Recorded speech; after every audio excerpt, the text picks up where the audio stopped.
I should really do an introduction video. Hello everyone.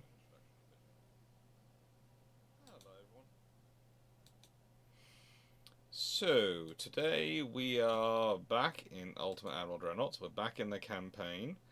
Continue the campaign.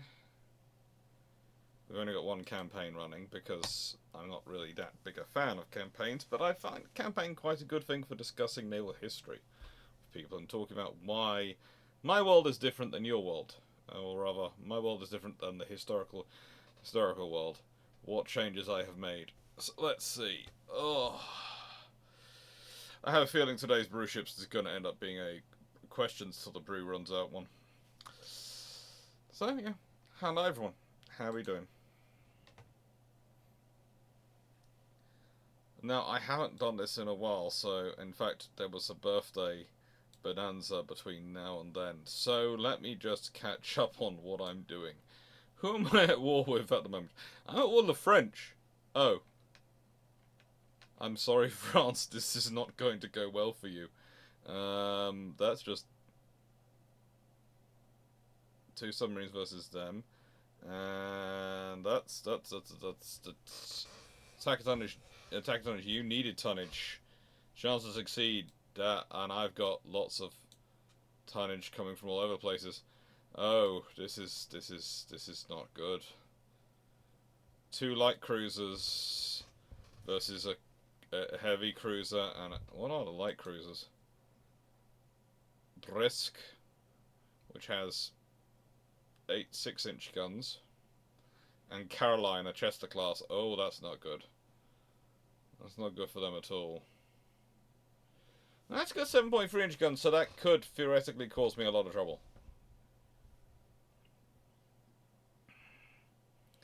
But that was built when? Bulkhead standard. Crew training. Trained. Armament is... Well, she only got 4 7.3 guns. And 12 5.2-inch guns. That's a weird mix. That's holding that line. Am I trying to take France? I think I'm trying to take France itself. Ooh, lots of places... British places have lots of mines around them. This is good for me. I somehow have the whole of the eastern seaboard of the United States. I'm not sure how that came about, but I'm fair. If I remember correctly, America declared war on me, which was not a good experience for them.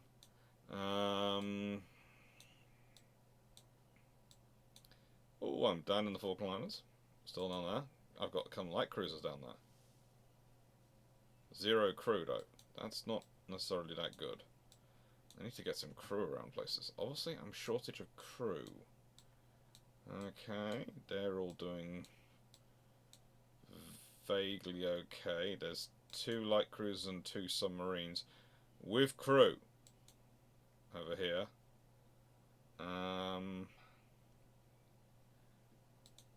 In the nicest way, I think we're going to start annoying the French out here because we can.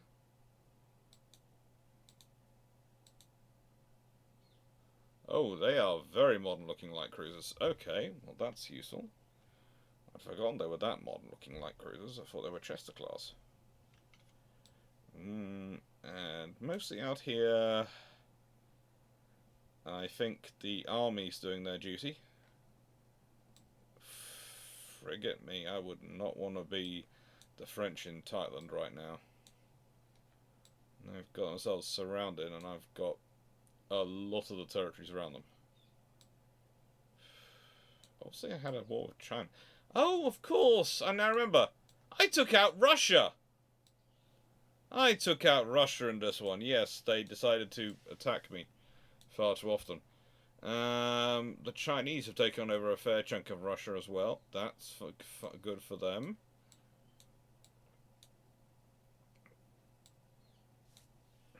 They have Afghanistan. That's never a good place to be. But hey-ho. Yeah, they're there. They are surrounded. But also can't get out. They are surrounded but can't get out. And, yes, I took out Spain as well. Oh, frigate. I've really gone ahistorical on this one. Who am I allied with? What is my diplomacy? Politics. Right, minor allies. I've got Denmark. That's good. I don't need to Copenhagen them. Argentina, Ottoman Empire, Portugal, Lithuania, Ukraine. Oh, cool. Germany, I'm in a... pardon me. Bad relationship point with. That's something I'm going to have to fix. France, I'm at war with. It's going to be terrible. I'm fairly good with everyone else. Italy. Who has the better navy between Italy and Germany? So which one should I be very much? Oh, good lord.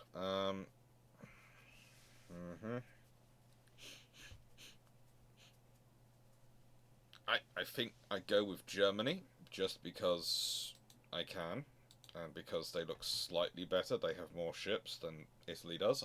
I should probably be basing it on more than just their ships, but that's pretty much what I'm doing. Their GDP is roughly the same. Population is much bigger, which means funds per head is far lower. Army force, 2 million. 1 million, you know, basically Germany seems to be a more sensible one to make friends with. Hello, Duke of Petchington. How you doing? Japan seems to be firmly in my camp. The United States is firmly in my camp, and the Republic of China is firmly in my camp.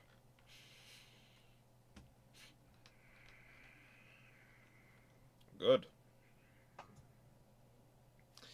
How is Canada in the American camp? Okay. Well, how did I fail on that one?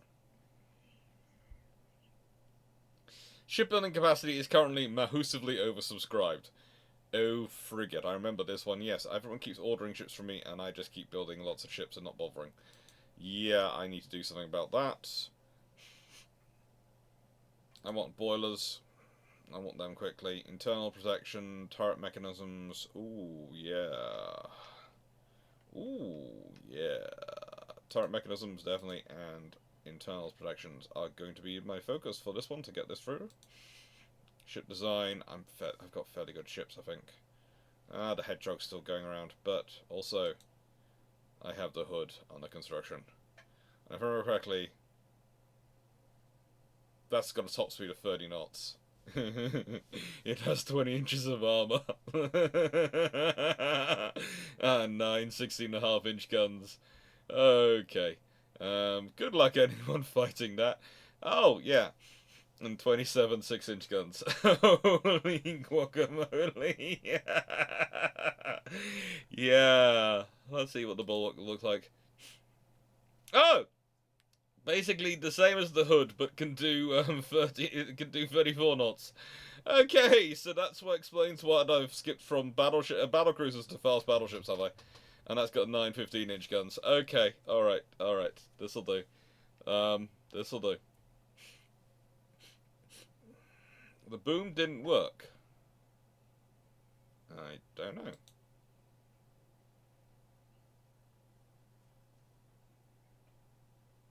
Hello, Jonathan Moon. Hello. The boom didn't work. Try the boom again. Not sure why it wouldn't work. It should have worked. Oh. Well, the boom didn't work?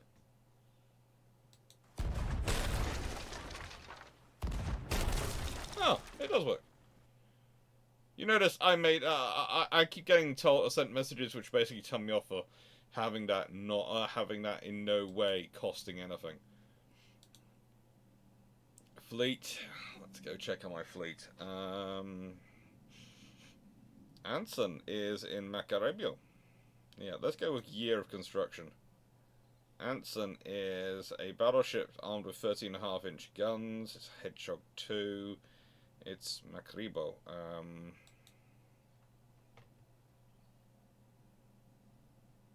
Constance at a Raccoon 2. I'm getting rid of Constance. Scrap. I'm getting rid of Anson as well. As much as I'd like to keep my old battlecruisers, I'm scrapping that.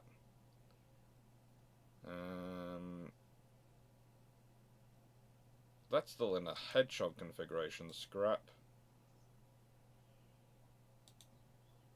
Scrap. And scrap. It's getting rid of a lot of my Far Eastern ships, which is annoying. Should I build a new Warspite? I probably should. She's 1906. She's armed with 12-inch guns. Yes. Scrap.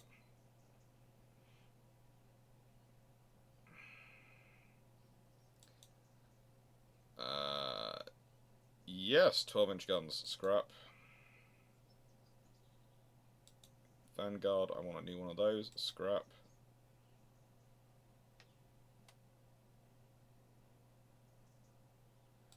"1907 Destroyer." Scrap that.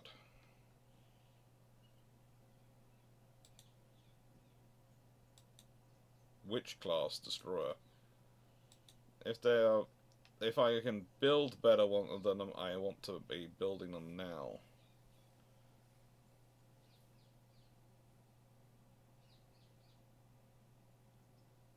The Tiger 2. She's on with 30.5-inch guns. Tiger was a good ship, but I think I'll scrap that. And Royal Oak is also Tiger 2. Scrap her. Leave some of them out there. Usk. Scrap.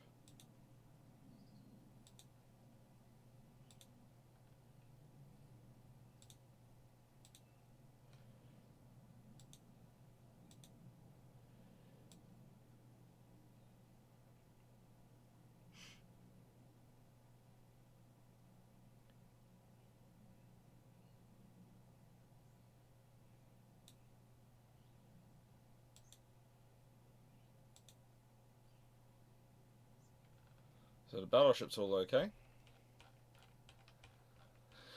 Let's go with these ones and start setting crews for them.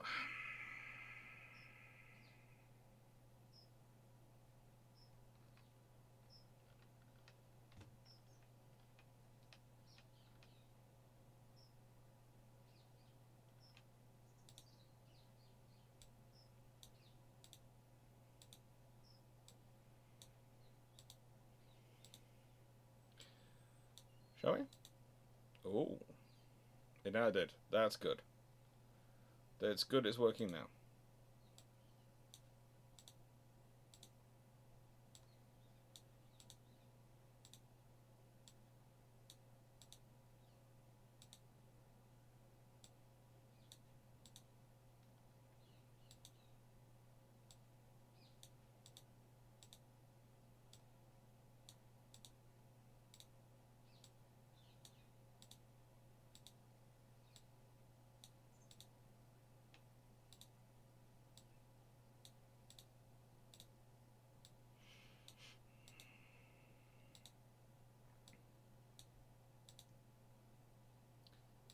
And yes, I am just going through.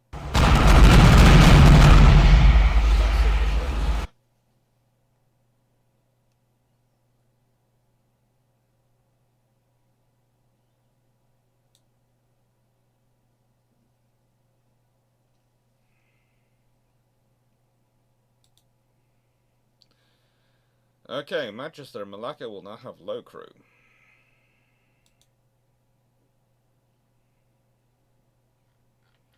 Am I building any submarines at the moment? I feel I should build some. Ooh. Select.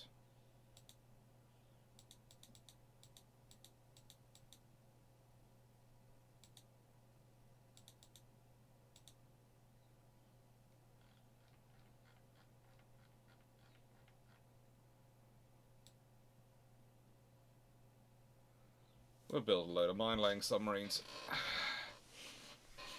Yep, I like building mine-laying submarines. I probably shouldn't, because I think I'm probably overloading my yards massively. But hey-ho, let's carry on. Let's see what happens. Hello, Island Elves History. Hello, Spike. See you in a bit, Jonathan Moon.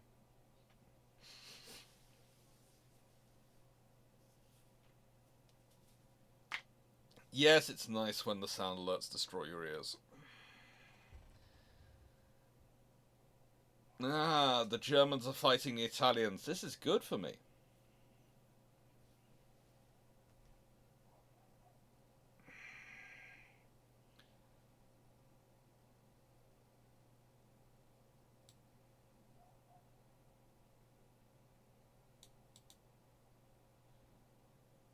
Well, I think we'll fight this battle because I think it's going to be Let's do this battle because... Oh, I have a feeling I know what this battle's going to turn out like. Oh... At a certain point in this game, you do feel like you're rigging it when you're playing as the British. I think if we do another campaign, I have to pick another nation, so I don't quite do what I'm just about to do.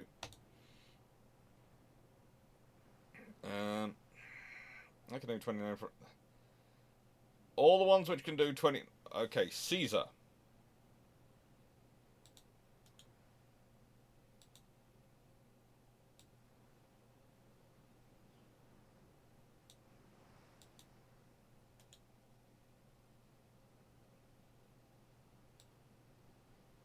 Barham, go to the battle line. They can do 32.5 knots.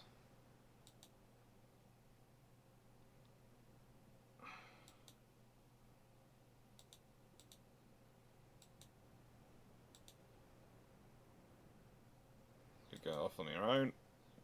And... let's see...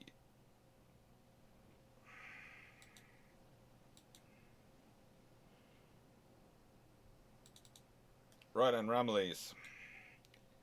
Let's go hunt us some French.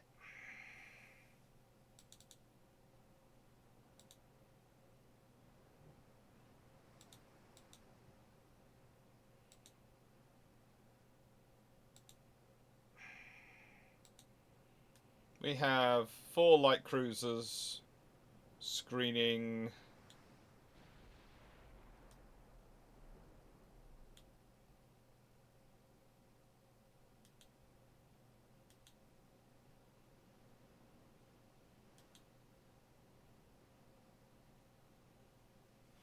It's good work. Hello, Killerman. Why did the Iron conduct tests for shell weight in the 30s for manual loading, determine a maximum effective weight, and then ignore that for the later 4.7 to 5.25 inch mounts? Because the maximum effect... how to put this? So, when they are conducting the maximum effective weight, what you are looking for? So maximum effective weight under what circumstances? What are the later 4.7 and 5.25 inch mounts supposed to do? Plus, there are some other scenarios going on there in terms of what they are... how do I put this? Including in the rolls of those vessels. And including the rolls of those guns. But most importantly, and this is the most important thing, sometimes your needs outweigh your learning. I.e., we know this doesn't... well, we need a slightly lighter shell for most of that maximum effective weight. But we also can't, within the treaty tonnage, etc., sort of put in an automated loader at this point. Or it's not technologically viable to fit in an automated loader at this point. In which case, we go with what we have available. And we hope it works.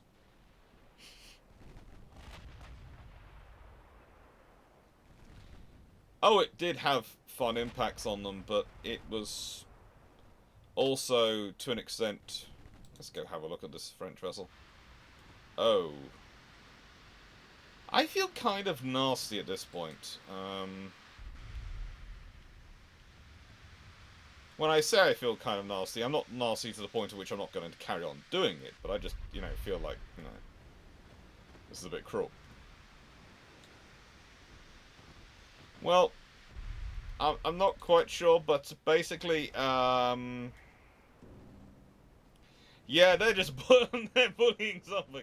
They have a top speed of 30 knots. They have 16.5 inch, 9 16.5 inch guns, and they have like that's 24 6-inch guns.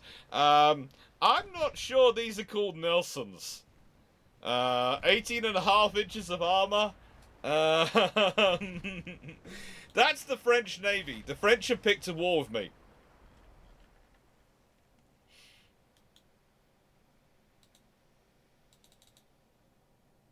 Where are you two? Off hunting something. Yeah.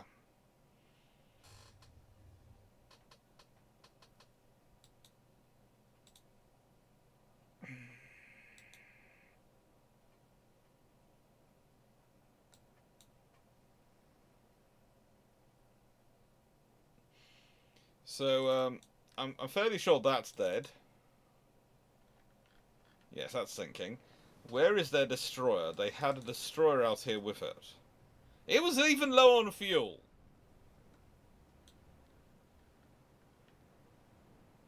Let's go find Caesar. Where's Caesar off to? Caesar is off here. Caesar has engine issues, and so is currently down limited to 24.2 knots. Oh no, she doesn't have engine issues. She's the older type. She's armed with... Oh, yes. 15 15-inch guns. And 24 6-inch guns. So, yeah, there is no scenario where you want to come across any of my fleet. She does need an engine refit. I will refit them with better engines at some point to increase their speed, but... Yeah, she's also got 15 15-inch guns. So, I think that makes the point. The battle line is over here. The battle line is basically...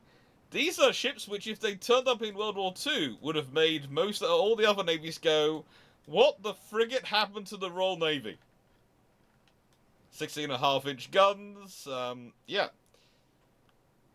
If the Royal Navy had 4 of these in World War II, I think Bismarck and Tirpitz would never have gone to sea. I doubt even Scharnhorst would have done. Let's be honest, it's got a top speed of 30 knots. Yes, you can say, ours does 32 knots. Is that going to be enough to run away from it? Probably. But it's going to take you a long time to get away.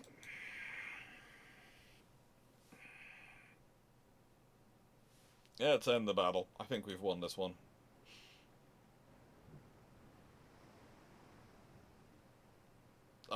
Yeah, I wasn't using all that to hunt down a destroyer.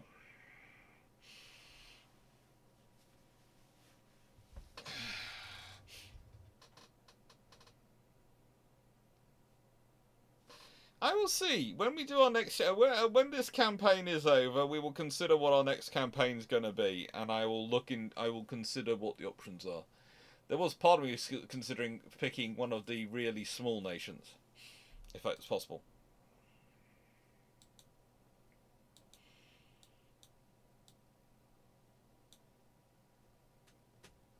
Yeah, it would. I am so surprised that Portugal would like to order a Lord Nelson. No, not at the moment. Okay.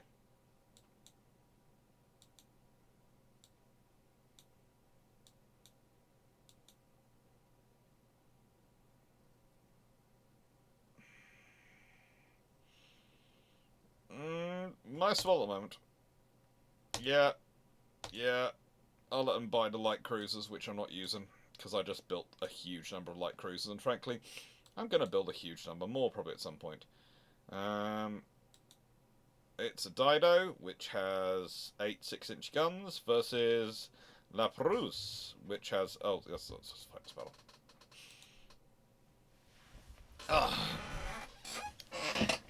Does Portugal have cranes strong enough? Doesn't matter, they wanted me to build it for them.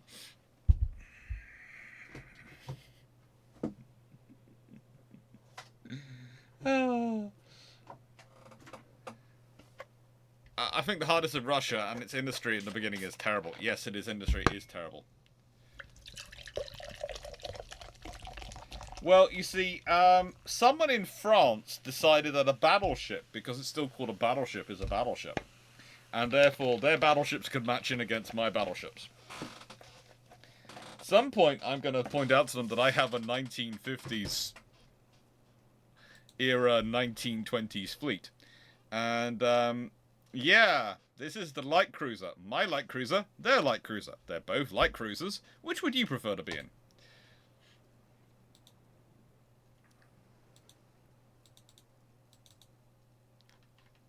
Ah, my Dido. And you see, only has a few torpedoes. 8 4-inch guns. 8 6-inch guns.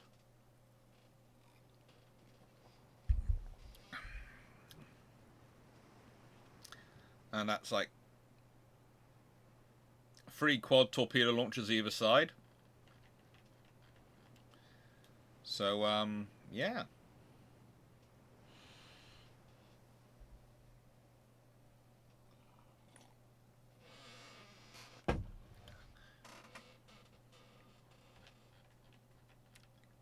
It's always good to be in a helicopter that's watching a battle.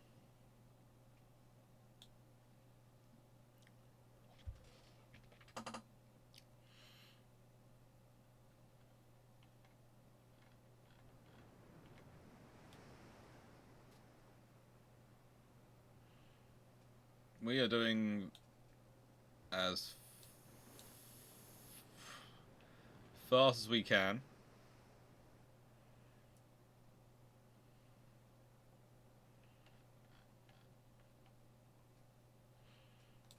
They just ran away.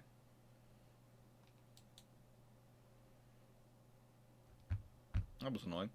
They just ran away.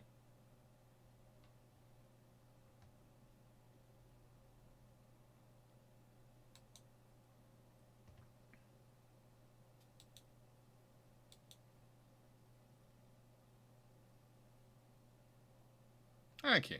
Program has started responding again. That was almost worrying. I thought Ultimate Admiral Dreadnoughts is going to do to me what the joyous thing. Well, shall we go see if 2 cruisers? That's just.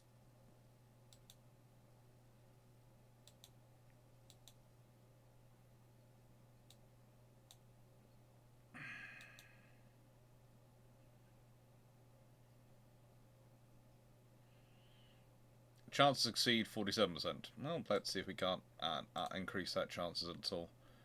Oh yes. Are any of these ships?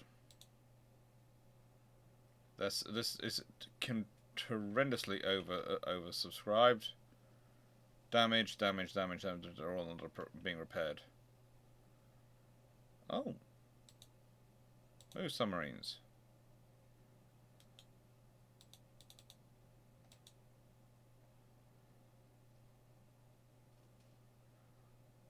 Why is New Haven as oversubscribed and they not gone into... New Haven has a capacity of 74,000 tons. Portsmouth down the road has a capacity of 500,000 and they've all gone into New Haven. Can anyone explain why that's happened with the damaged ships? You know, I know it goes into the clearest and the closest harbour, but at that point, this is the English Channel. There is not much difference going to Portsmouth than there is to New Haven.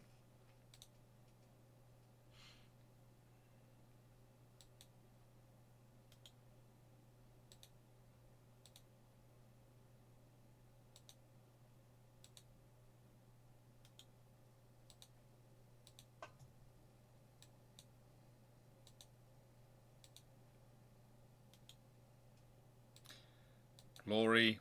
Oh, more Lord Nelsons. Just what the French need to hear are coming. More Lord Nelsons.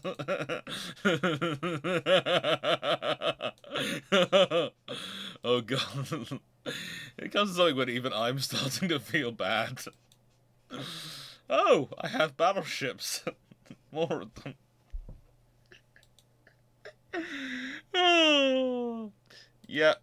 We'll send the battle cruiser. We'll send the light cruiser. Yeah, we'll send them all the way up there.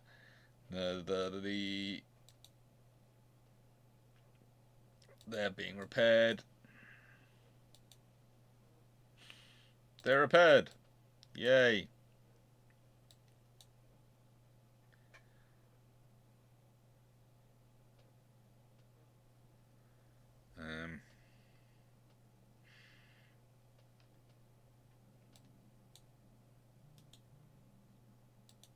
Let's send Australia out there because it's always... What's Australia on with again? Oh yeah, 9 16.5-inch guns. At some point, someone is going to explain my fascination with 16.5-inch guns in a way that I accept it. But I just think they're cool, and I just think they're the best balance between 16 of the heavy guns for rate of fire in terms of damage. Naval invasion going well. Battle, North Sea. Spartan, Defiance versus... Let's see, that's armed with those. So they're both Chester class. They're exactly the same. That's a heavy cruiser. That's a light cruiser. And that's a destroyer.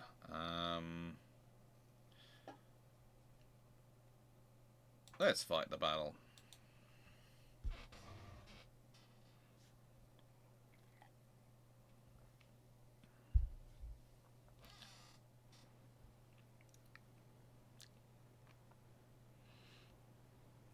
Dunkirk from Dunkirk moving perspective movie of Jutland, or the first and second battle of Narvik.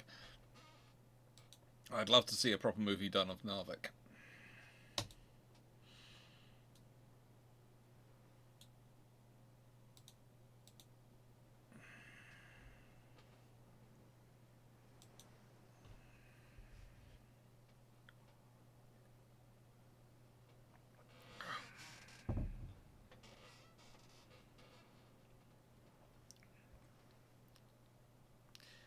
Glad to hear you were able to recover the footage, CD camera, but in future, listen to your drone when it's telling you stuff. I haven't borrowed the Danish fleet yet. They're my allies.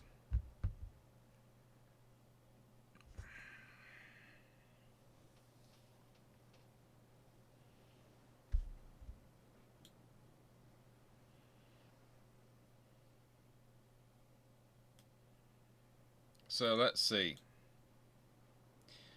Both are doing roughly 35.2 knots, because apparently 36 knots breaks the game.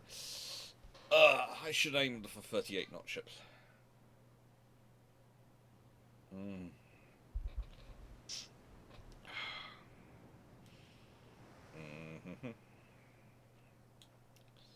So we have two cruisers, Spartan and Defiance.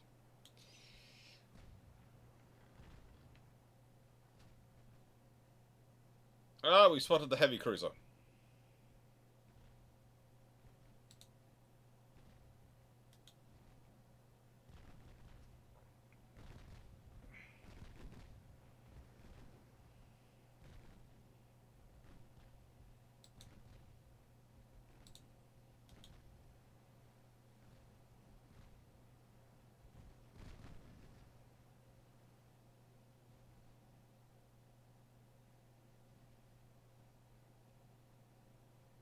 And it is trying to run away from me. So yes, we will chase.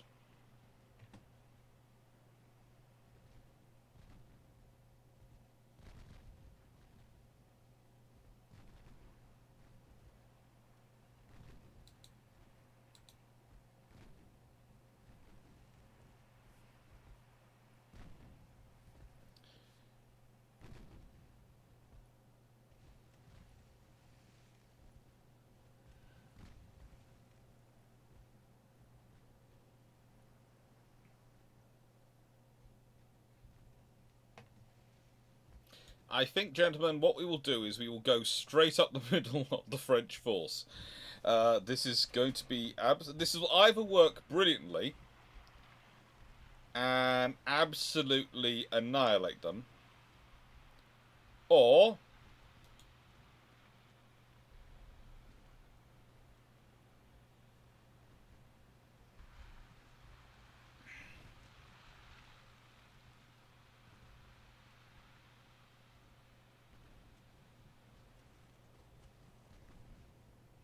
Or...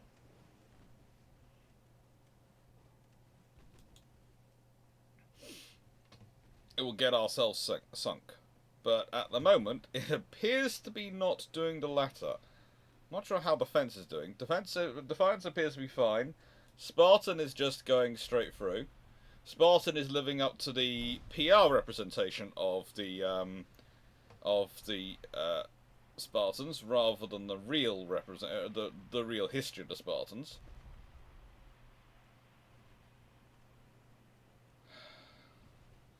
Like all things, Spartans have a very good period when they have good generals. They have a... Ooh, oh, thank the Lord. Lubberduck. I did. I said I don't know.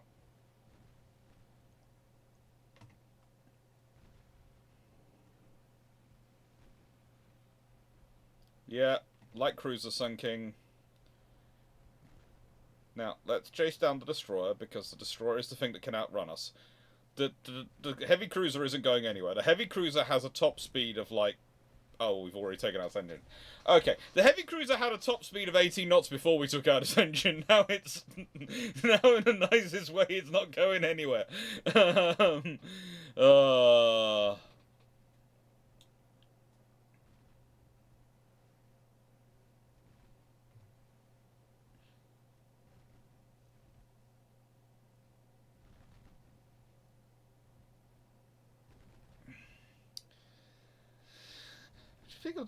The fight is all the way over there. Not sure what it's doing, but it's having fun.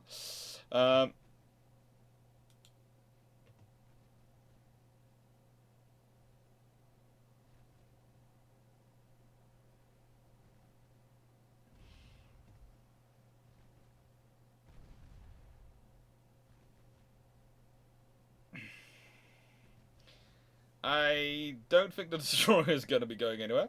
I think the destroyer's gone. Yeah. And now, I think we just go and engage the heavy cruiser. Which is what Defiance have been doing the whole time. Oh, and that's our sinking too. Okay. So, 2 light cruisers versus a heavy cruiser, light cruiser, and destroyer.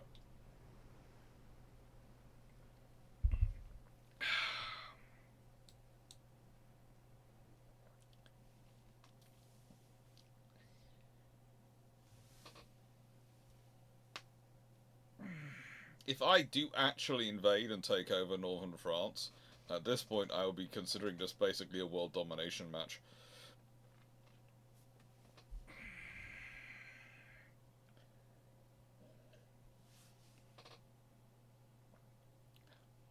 Pennsylvania was classed with a group of 6 armoured cruisers.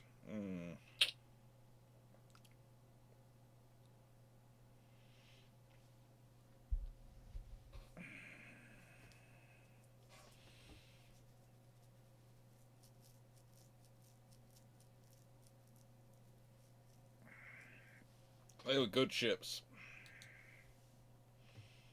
They were useful ships.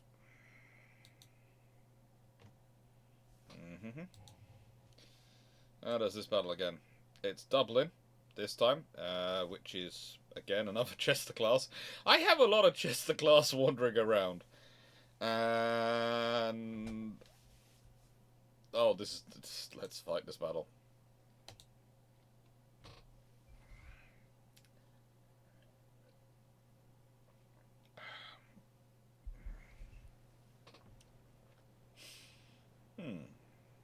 Vondertan.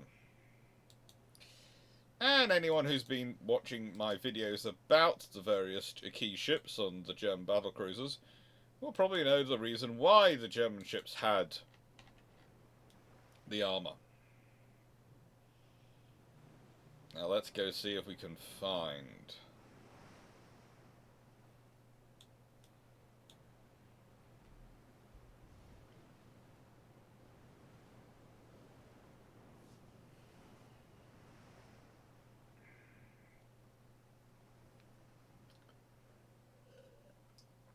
we're in thick fog and we're hunting them.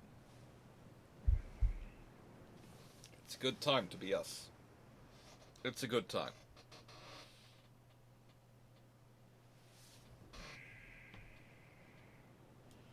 How is the enemy smoke being spotted to the southeast? How? You are surrounded by fog. How are you spotting smoke at maximum range in fog? But you have luckily got it. We're not diving off. We're not going into a firing battery position. We are going into a charging towards the enemy position so we don't lose them in the fog.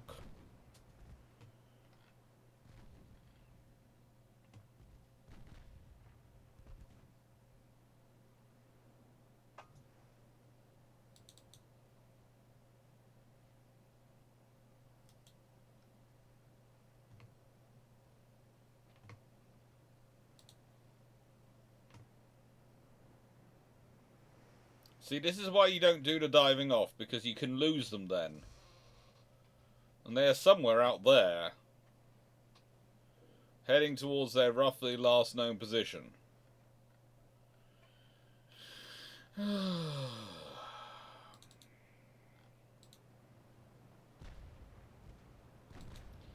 Yep, we've hopefully spotted them enough. This time, keep on heading for them. Don't dive off.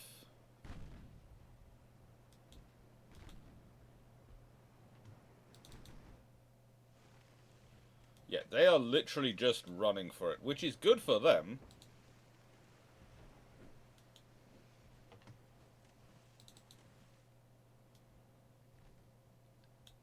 They're firing a torpedo at us. Avoid a torpedo. Yep, that was difficult.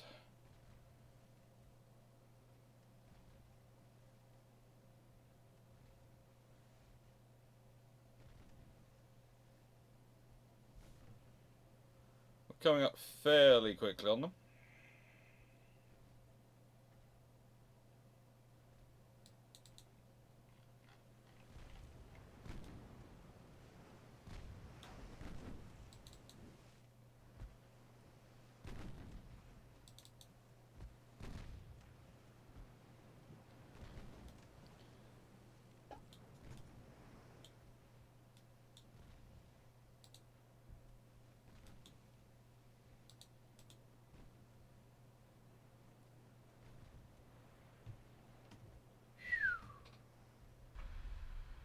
That was more by luck than by judgment, but hey-ho. We did manage to launch a massive spread of torpedoes out of that.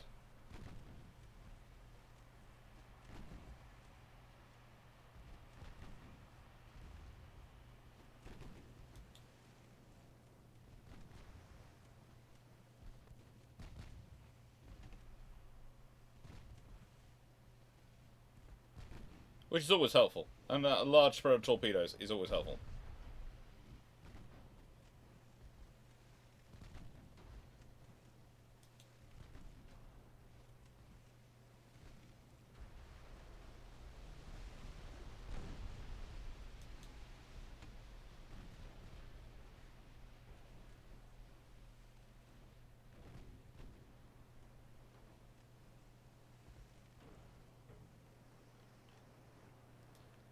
Now, we need to call someone to come and assist us because we just had heavy flooding as well because we got hit by a torpedo.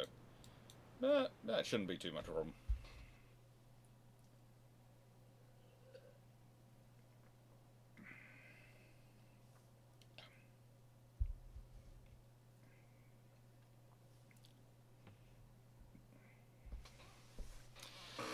Game tip. Gun muzzle velocity is the initial speed of the shell at the moment of firing, but it's not fully indicative of how fast it can travel to target. Shell maintains the speed and striking velocity according to its weight, so the bigger the shell, the slower it decelerates due to air drag, and the flatter its strike angle. Yep. You can say that again. How is the naval invasion going? Do I have enough ships there yet?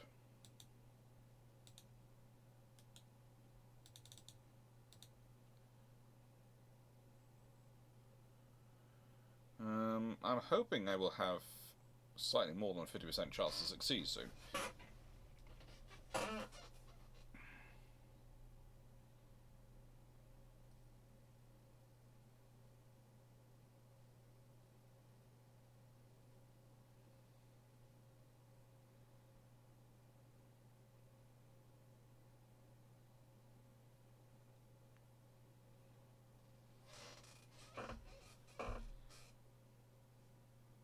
Can I just clarify? You're all can see the screen, right, and you can see what this person. This is just suggesting. Okay.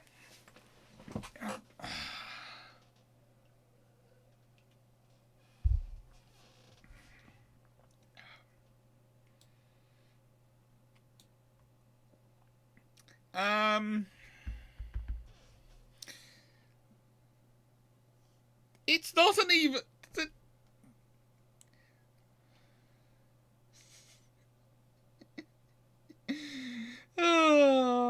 Right, let's do this fight. Okay, battle. I'm just going to take the battle cruisers and go and beat it up. I'm just going to take the battle cruisers. Or should I just take one of the battle cruisers and beat it up and leave the rest with the fleet?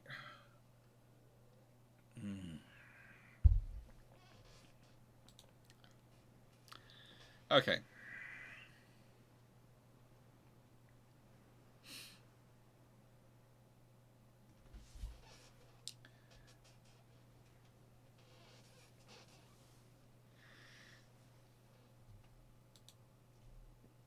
Okay, so let's go to battleships.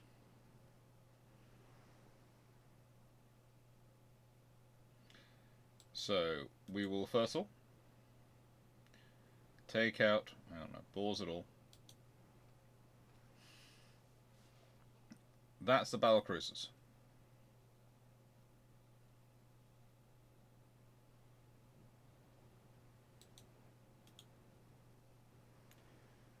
So, battlecruiser resistance can do 29.3.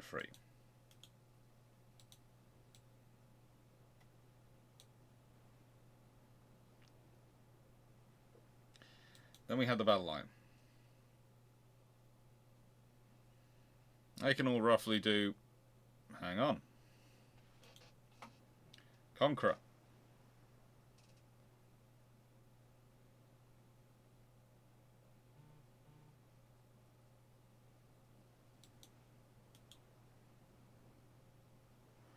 Conqueror can do battle 29.3 as well.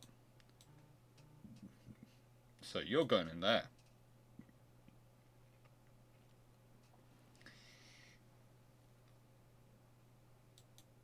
Oh, and we have two of our older light cruisers here, Dane and Superb. Dane is a not sure what class Dane is. Might actually even be a Dane class, and then of course we have Chester.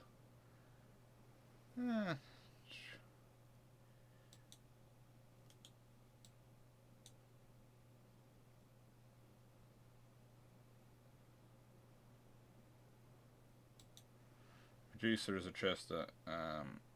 She can do 30 knots.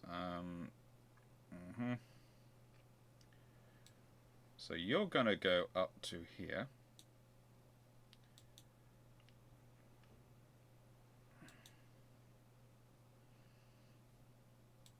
You are going to follow them, be protected by them, but you are going to be sail, screen the battle line, and you, my free, you're going to divide up into two pairs. Australia, Medusa. You are going to attach into a new group.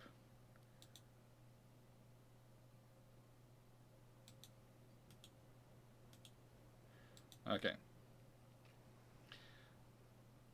Go hunting, go have fun. And you guys also go hunting, go have fun. Avoid torpedoes. Avoid torpedoes, you're under command of AI. And avoid torpedoes, you're screening them. Right, let's send that off. Now, we've got our really fast attachment is Australia and Medusa, who can both do 35.2 knots.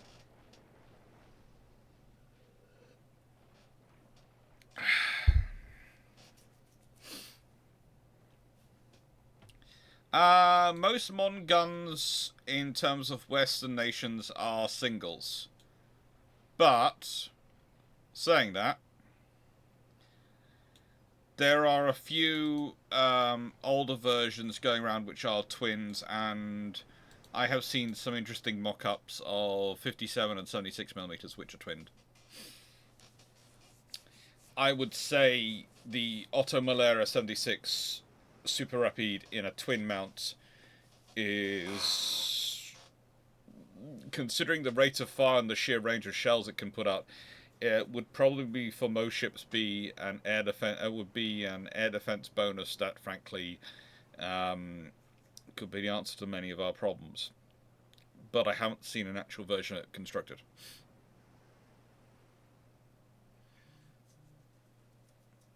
I don't think I've seen a Quad 76 actually put together, whereas Otto have put. I seem to remember seeing the brochures and the design platform, so they've actually put together the design. Yeah, it's just it's a very sweet mount.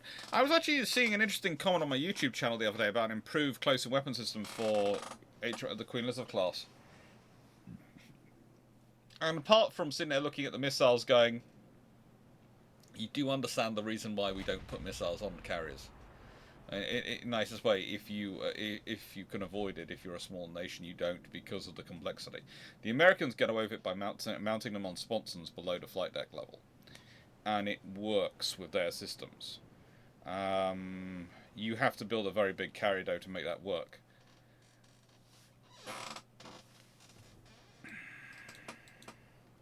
Yeah, I'm going to take complete control of you and just tell you to keep going this way. Any smoke spotted to northwest. And we are heading towards that smoke.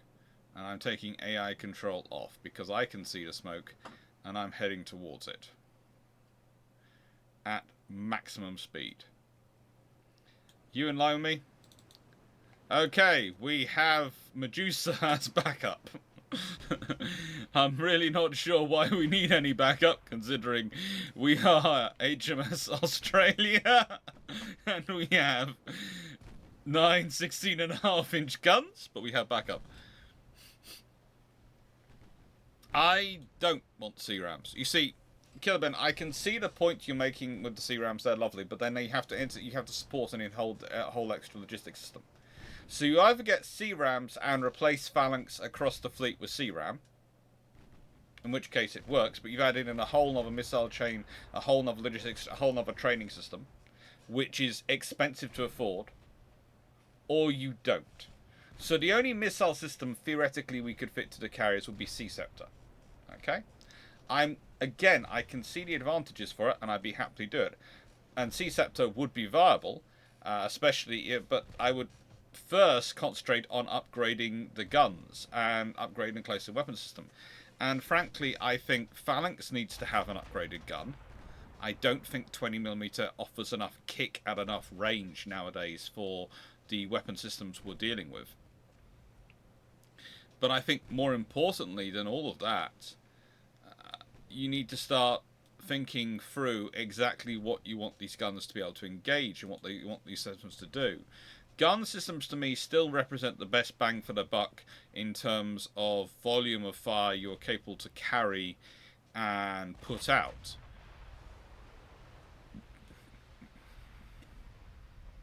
Yeah, that's original. And as you mentioned upon it, CRAM is not as modular as Phalanx, and Phalanx is easier to maintain for a medium power. Dual barrel goalkeeper would have been good again. But I would myself prefer a Phalanx. You could make a Phalanx which was a 40mm base weapon. You could. It would be much bigger, but you could do it. You could go for the Bofors 40, which is what the British are already going for with the Type 31, which is basically a flak frigate. As I like to explain to people, I go, well, yeah, look at the Type 31, and that's got 57mm, 40mm, and it's got a whole load of surface of Sea Scepters. It's a flak frigate.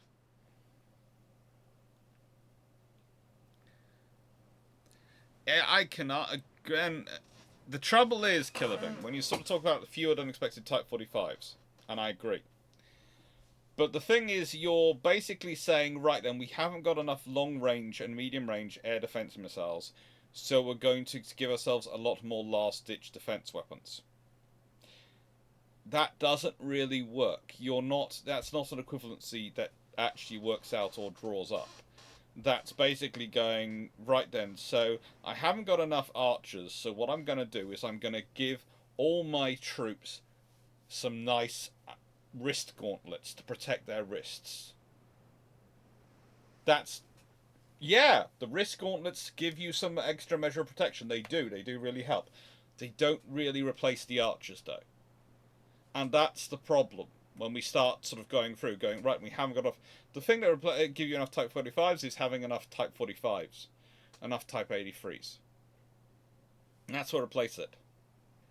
And it's, again, if you want to really boost, if you wanted to boost the carriers in terms of their protection, security, you really need to be looking at things like Type 26 and Type 31 numbers, because that's the closest terminal, closest period that we could actually produce them. Maybe even keep Type 23s in service a little bit longer, because especially ones with greater C scepter, they are fine going around as extra extra protection for the carriers. And if you've got one of those on the inner side, it's going to be useful. But again, there's not really quick and even if you're doing a quick thing now, it's not going to be quick and it's not going to help quickly. If you want to put in the thing again, okay, let's go through the carrier. You want to fit missiles to it, lovely. Where are you going to put them? You're going to have to build them into sponsons. You're going to have to build them sort of below deck level when they launch, so the fragmentation doesn't go across the deck, because otherwise that's going to interfere with your aircraft operations. If you have them deck level, like the Indians and some others do, then when you launch them, you have to do a FOD walk of your flight deck before you can use the carriers for landing and takeoff, which is going to delay your operations. What's the purpose of your carrier? To launch and recover aircraft, to give you those capabilities. Anything you have which impedes that on the carrier is going to cause you more problems. So you've got to build in those sponsons. That's not going to be quick. That's also going to make the vessel probably a bit wider, which is going to have complications for Britain in terms of other things we're doing. So everything is a trade-off. There is no such thing as an easy, quick fix. And whilst I agree we want to upgrade their armament, even if we're doing the replacing the guns, and we're just replacing the guns, that means you need to replace the ammunition storage. You need to replace the systems which feed those gun positions, and they do have positions to bring ammunition up close enough to them so they can be quickly reloaded. You're also going to have to train the crews, change the crews over. This is why, again, I go with what are we existingly fitting, what are we fitting already to Type 31, so all these things already have things which we're planning, which we're already in the process of working through. So your options really are the 57mm or the 40mm. 57mm requires a slightly heavier mount than they already have, whereas the 40mm can, broadly speaking, fit in the same mount as the Phalanx system. But it is not a standalone system like the Phalanx, which basically turns itself on and does its job. And then you've got the thing of, well, what are you really using the Phalanx for in peacetime? In peacetime, it's mostly anti-drone, issues which you might come up with that scenario, in which case 20mm is probably enough. Now, upgrading a Phalanx with an upgrown missile, with a missile pod has actually been looked at.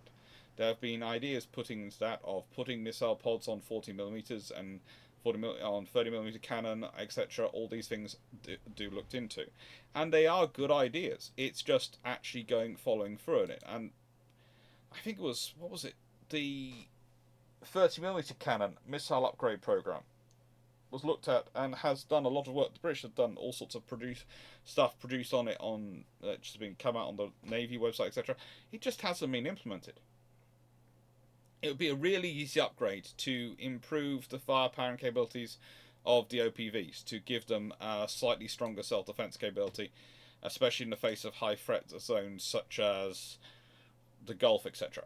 And it hasn't been implemented. Why? Because money.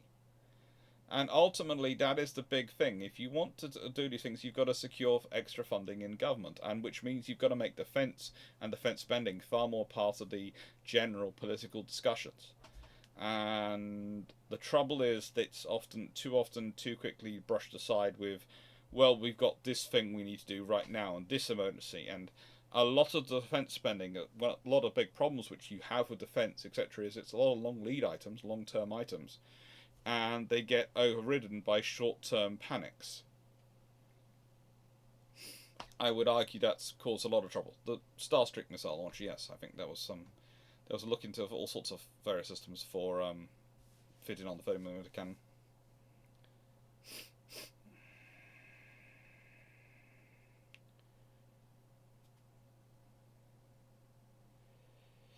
And again, if you want to go for a cased 40mm gun, and that is probably where the future does lie, rather than the Bofors 40mm. The trouble is, at the moment, you're limited to French systems, and the British are, how do I put this? Most nations, Germany and France, whilst usually being very helpful, can be problematic occasionally to deal with, in terms of relying on their supplies. Whereas if you go with Swedish design, they usually give you a manufacturer license, and you can build it yourself, or you can get someone else to build it for you.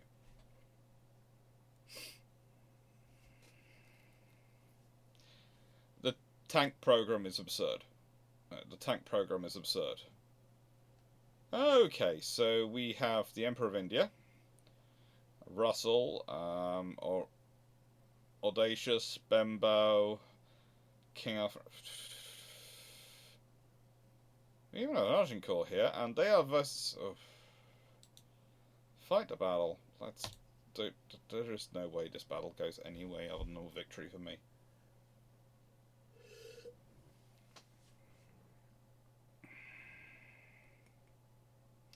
Do you imagine? I personally think the Type 47X concept is better for a destroyer concept, especially building more of them fast, being based on Type 26 CSG hull. But I'd be open for an Iron Guy and a missile cruiser. Two problems with that. Just two problems with that. One, 47X doesn't actually have necessarily the upgrade route we might want it to have, and also, where are you building it? Because the trouble with going with a BAE design is BAE prefer it to be built in BAE yards, and the BAE yard is currently filled with a Type 26 program. So either you have to, if you want to interrupt the Type 26 build, or you have to wait for the Type 26 to be built. And the trouble is, there are enough differences you would require two, because again, the Type 47X is actually, if I remember correctly, is actually based on the largest variant of what is the modular hull designed for the future surface combatant.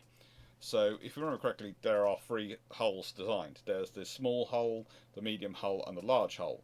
The Brits and Australians are trying to fit everything into the small hull. The Canadians are trying to fit everything into the medium hull, and no one's built anything on a large hull. That's what the Type 47X's concept is based on. Now, the trouble is, if we go with that, that's great, but we need to build, we need to have the discussion with BAE of where we're going to build it, and B, is it going to interrupt Type 26? So that's your problem. If you go with one of the other designs that you can build from in one of the other yards, that makes more sense. But again, which yards do you have that are free to construct? You have Harlan and Wolf are currently doing the fleet solids, the solid store ships, the triple S's. You have the Type 31 yard is building the Type 31s and is going to get the Type 32s, or let's be honest, they're Type 31 batch 2s, but they're going to get them, so they're going to be busy, and they're really not designed for a larger ship as well. The Type 26 yard is busy, so you are left with really Camel Laird's, as in terms of a yard big enough to actually build a larger ship. And Camel Laird's, whilst they have fixed a lot of ships and they've done a lot of components, haven't really done a serial production of a batch of ships or a larger group of ships in a while. Now, I'm not saying they couldn't do it, they could. But you would need to go and have a conversation with them, you need to invest in the yard, and then they would need to start constructing. And that would be an interesting process and take time. And the yard in Portsmouth has been let to go quite so derelict, you can't really do anything building it. The yard in Govan is what can run. The yard in Portsmouth has been let to go to. It's a repair yard, and it's not even really a BAE one from knowledge at the moment. It's sort of more Babcock.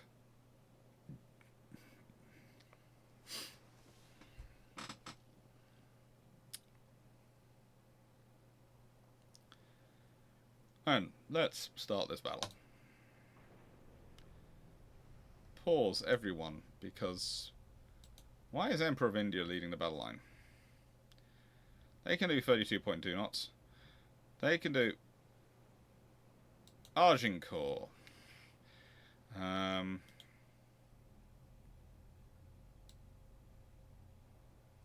You go off to the battle line. You can do 32.2 knots, right? So, you, off you go. You, off you go. You, off you go. Right. So,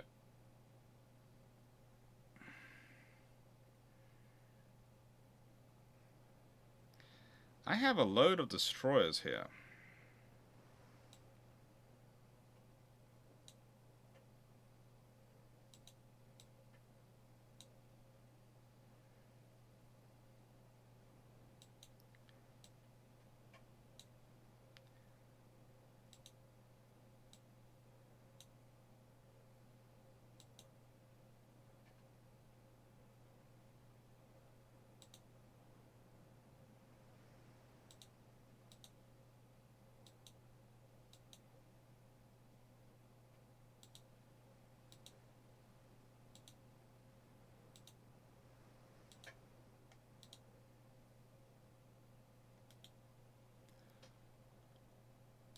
And off we go.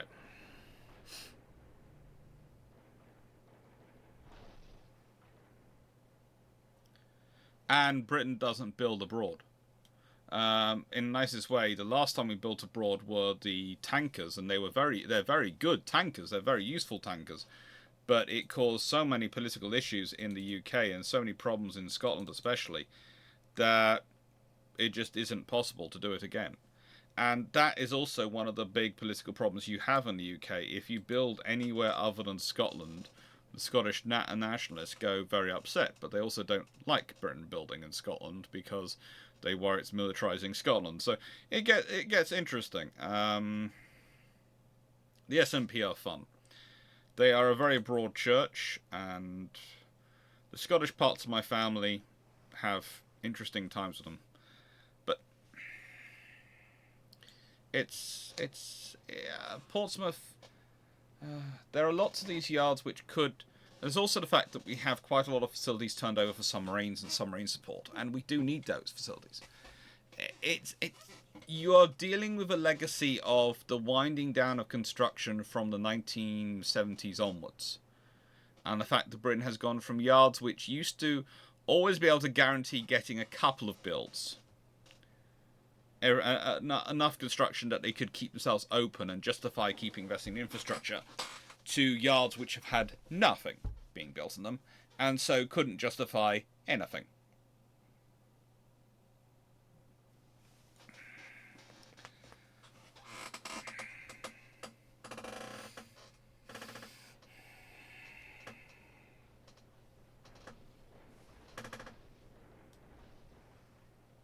Oh, for goodness sake.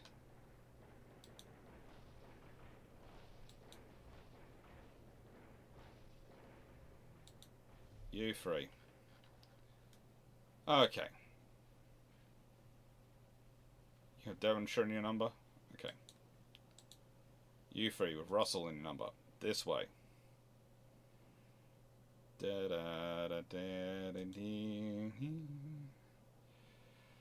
I don't like you bashing into the ships constantly.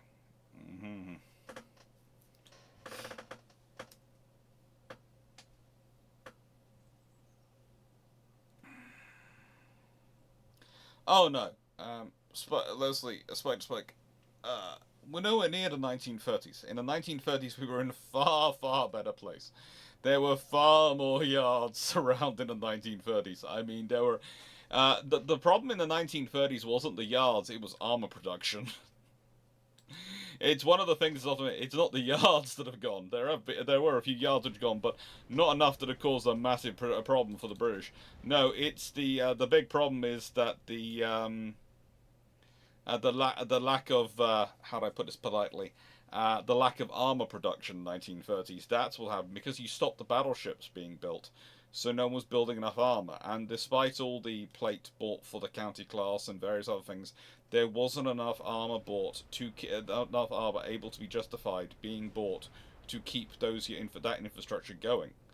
It's the second and third order infrastructure, not the yards themselves. It's the stuff which supplies the yards, and this is another problem you have to this day, because to this day now most nations are dependent upon in some form of external supplies to supply their yards and the second third infrastructure.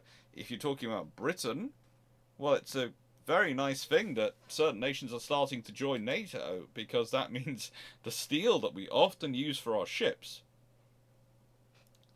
is supplied from there. Because if you want the finest quality steel, it's no longer able to be made in Britain, because the British steel and the steel companies went, well, you're not ordering enough to justify our keeping it going. And the ones which have kept it going are the ones which have hefty state support and investment in Scandinavian countries.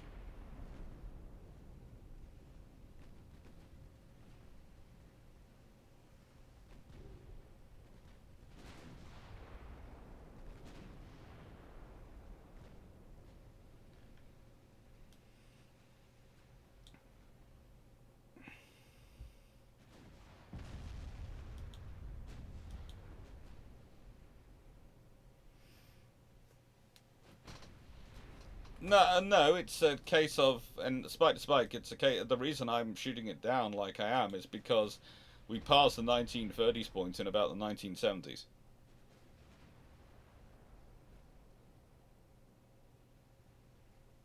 And even the USN can't build as fast as they want to, no, because there's so many yards and the infrastructure behind the yards is closed down.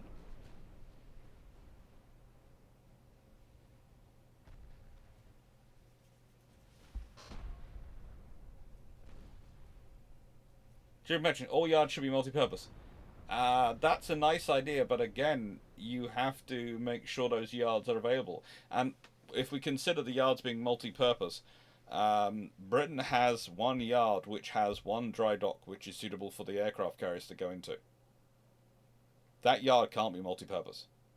Britain cannot afford that yard to be multi-purpose, because that dry dock has to always be free for the aircraft carriers. It's a problem. The issues that happen with Prince of Wales, Queen Elizabeth scenario that we had going on about a year or so back were because there isn't the space, there isn't the yard, there isn't the actual dry docking facilities in the UK that's needed, because someone cut that part of the budget. They didn't build the extra dry dock in Portsmouth.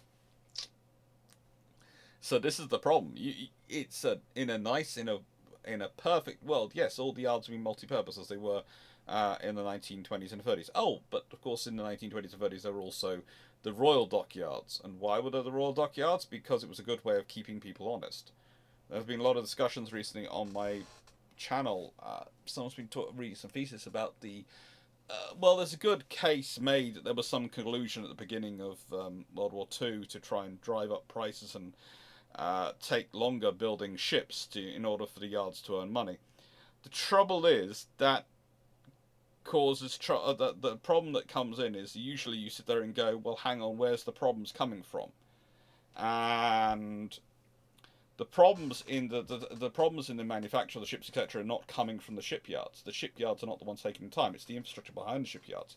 It's the supplies of armor. It's the supplies of steel. It's the supplies of all those things which go into making the ships. Ball bearings, and it's not the shipyards which are causing the trouble. So the idea is that the shipyards, and the thesis, it's a well-argued thesis, and I can see where it's coming from, and I can see its evidence. But I also know the power of the constructors. I also know what was going on, and once I look beyond the shipyards and just go, we'll start from one view. Okay, let's consider what's going on here.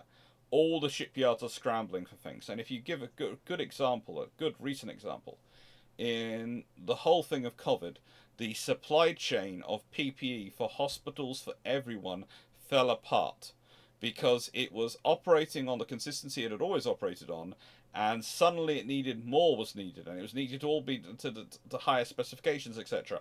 And frigate, it fell apart because it hadn't been in a scenario where it had to deal with that. No one had built that contingency into the system.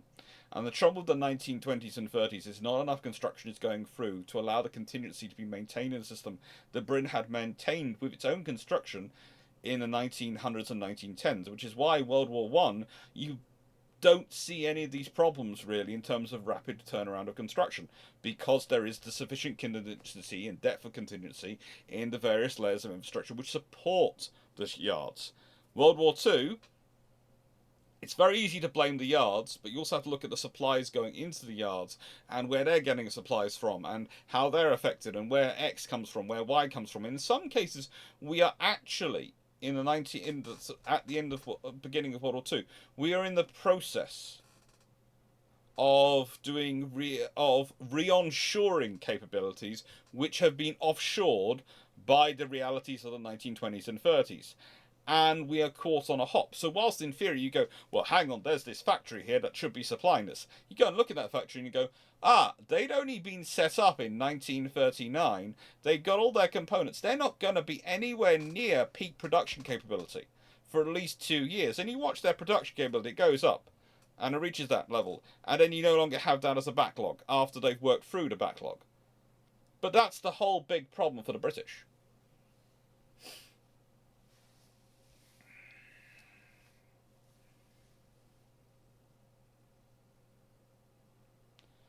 So, Jacob, are there any yards in the former empire that I can think? There are lots of them. There are lots of dockyards. We can do Singapore.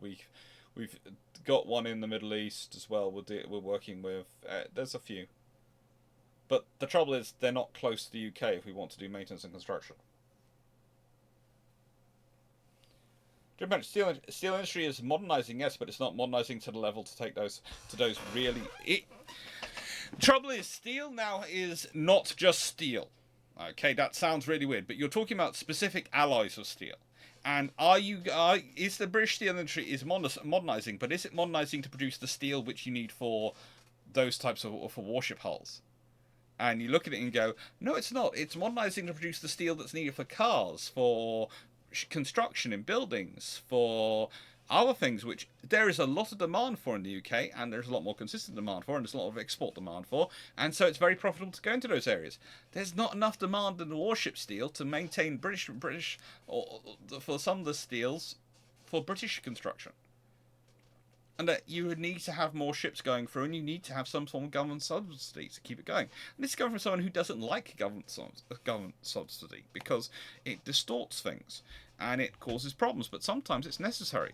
It's like a case I sometimes point out is once you reach the point at which there's only a single source supplier for a government, you pretty much have reached that in a way with some of the shipyards. Then at a certain point you have to consider, do you recreate the Royal Dockyard scenario? Because all you're doing is paying for the profit margin of that company. Is it more efficient to keep paying the profit margin, or is it more efficient to take ownership of that yard, take on the cost of the investment, because you're paying for the investment plus profit margin anyway, because you are the single source buyer and they are the single source supplier, and actually run it? And I think it's a case you have to start considering at certain points.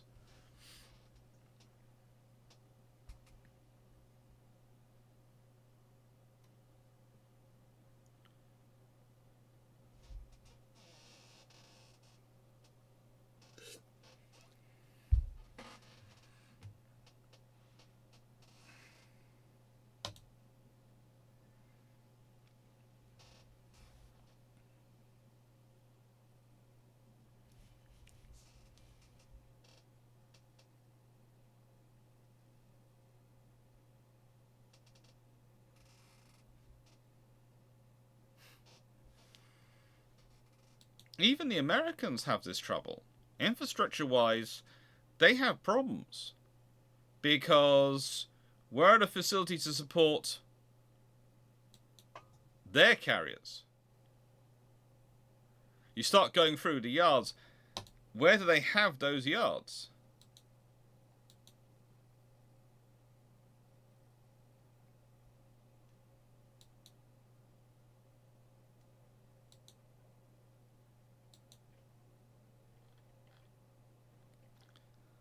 And now...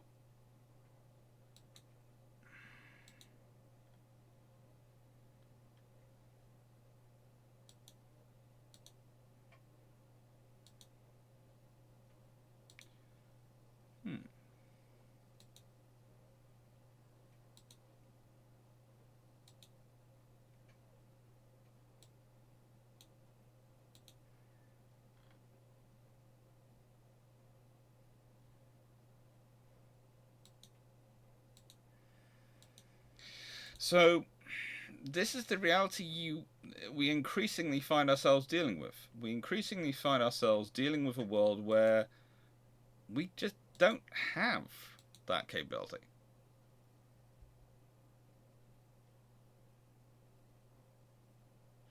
Do mention the steel mill in Wales is upgrading the one owned by Tata to give it arc furnaces, which could give it the capability to make warship steel and other high grades of steel. Yes. But it's not just the furnaces. It's also training the people.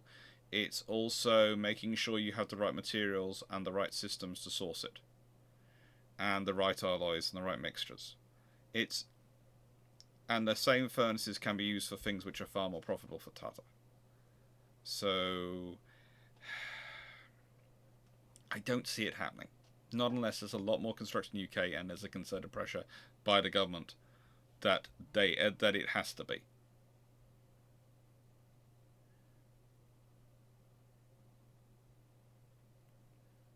Jacob, I think the Americans would rather tow their carrier back across the Atlantic than suffer the embarrassment of having to fix it in the European yard.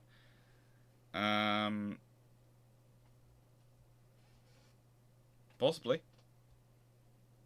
But the thing is, for the Americans, it's not just European theatre. Think about it. You not just need a yard, you need a nuclear certified yard.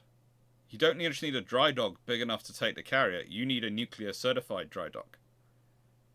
Those are rare, because most of them are let's be honest, the only people who operate nuclear vessels are government.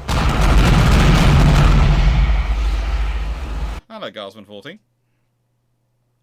And if you don't have those vessels, if you don't have those vessels in commercial, that's only going to be government yards which maintain them. Britain's nuclear yards, all of them are certified for submarines. We don't have nuclear surface ships. Now, there are some discussions about certain yards in the UK because they've taken the Charles de Gaulle, etc., and they've maintained some certifications.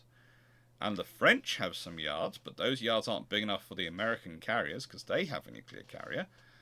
But again, the world is a not straightforward place.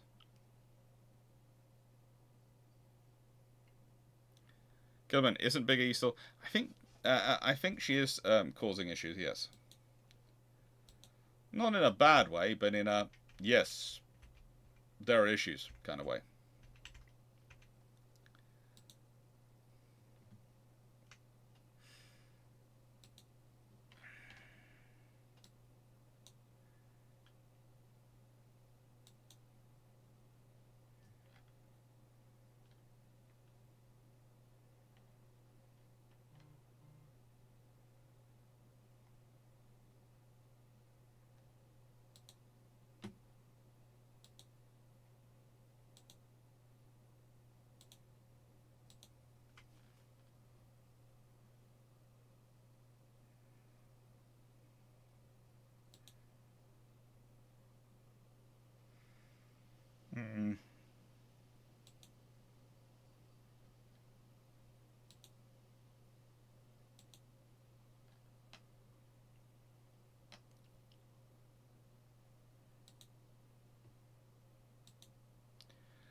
I'm just scrapping some older ships because, frankly, it's easier to build new ones, and I'm building new ones, a lot of them.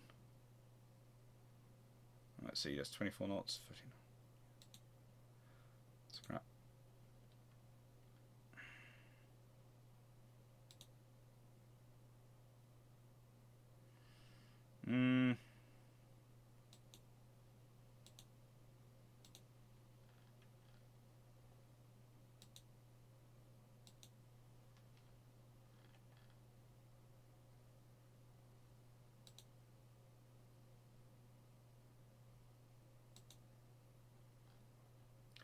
Also, if I get rid of some in New Haven, I might actually be able to get them out. Jupiter, implacable class. I'm keeping her. I'm keeping Revenge. Yes, all those I'm keeping. They're all late in 1924.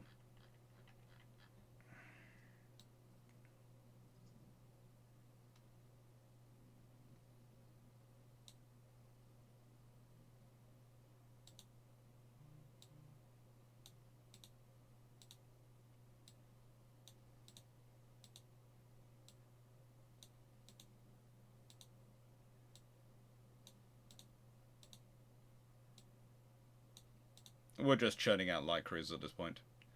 They're also going to take the place of some of the older destroyers we've got rid of.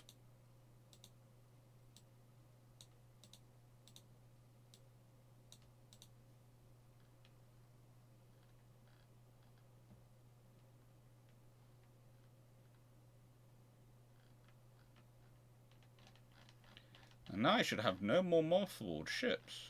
They're all commissioned. Hello.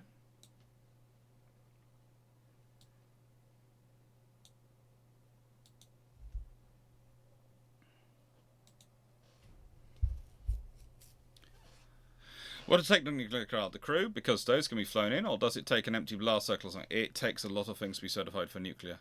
It takes a lot. I'm not going to go into too much detail, for obvious reasons. But you need to have all the facilities for monitoring the nuclear equipment. You need a lot more than just the crew. You need a lot more than you need all sorts of things of provisions for handling the vessel and for sustaining the vessel and making sure its power stations can. And you do, to an extent, also need an area which is happy to have a damaged nuclear vessel coming into it. And let's be honest, a damaged nuclear vessel is going to have a lot of connotations press-wise.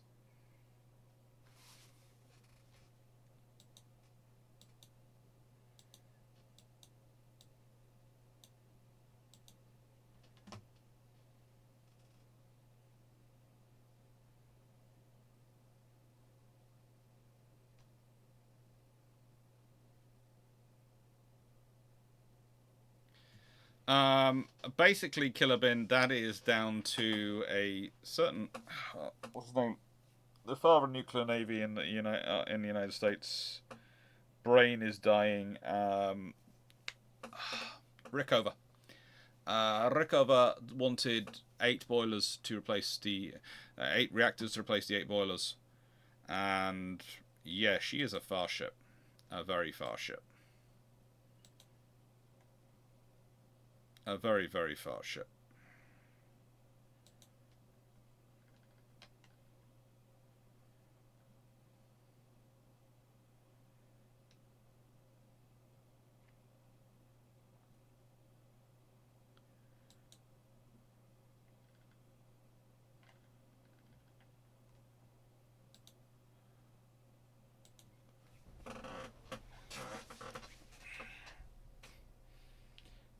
I can't seem to get seaplane carriers in campaign mode.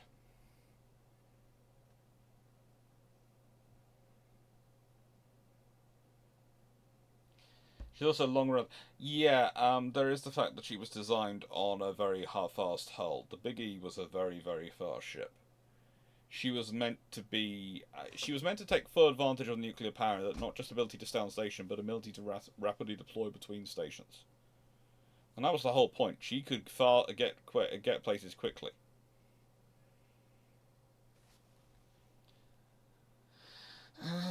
Top speed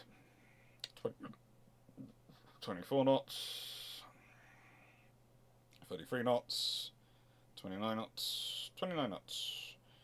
I don't fancy fighting you because you're a battleship and a battlecruiser, and I'm a battlecruiser. Withdraw. Of course, it's a success. My ships were all faster.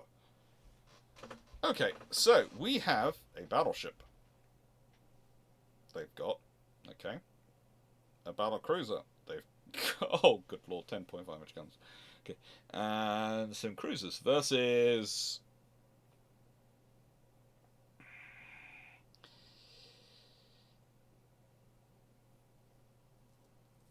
this group again, and all these destroyers. I'm just gonna do the auto resolve because I worry that many destroyers might break the system. How was that a draw? Actually, that many destroyers, just go in and destroy them. Oh.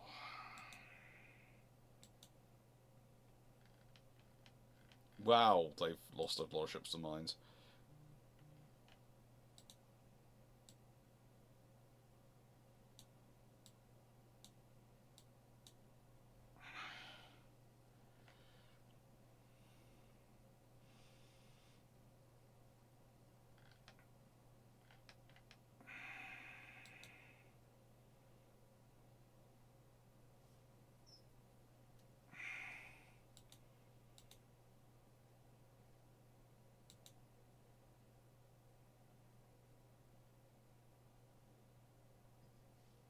Hmm.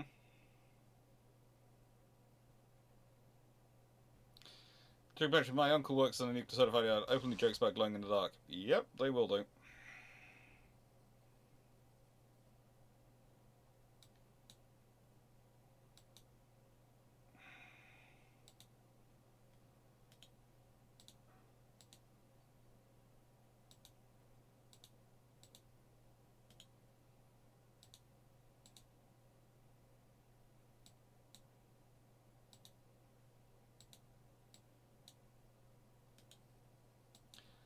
Hello, Aaron. Yes, you can come down. This is going to be fun having you join us. And hopefully this works. Hopefully.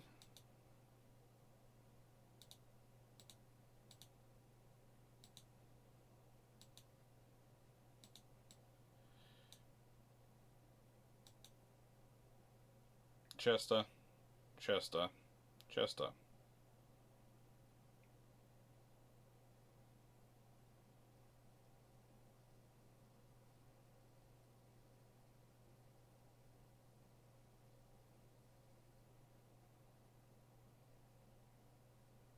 Oh no, Portugal. I've got Caroline, Mohawk, and Nuban versus.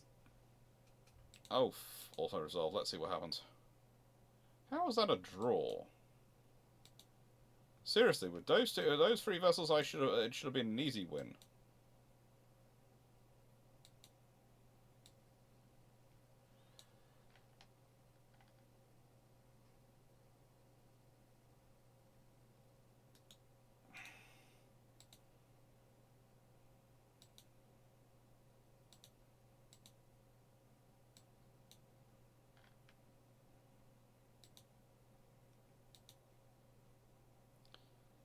Damage still 25%.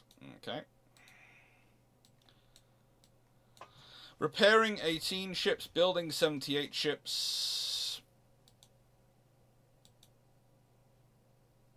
Almost 76% of shipbuilding capacity construction going on. Okay. Don't need that to be focused on. Don't need that to be focused on.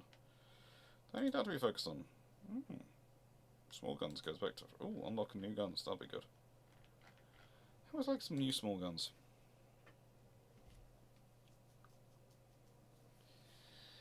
Gosman, Andre, just thought about if French shipyards had the ability to build and design like UAD, there would be some scary ships that made no sense.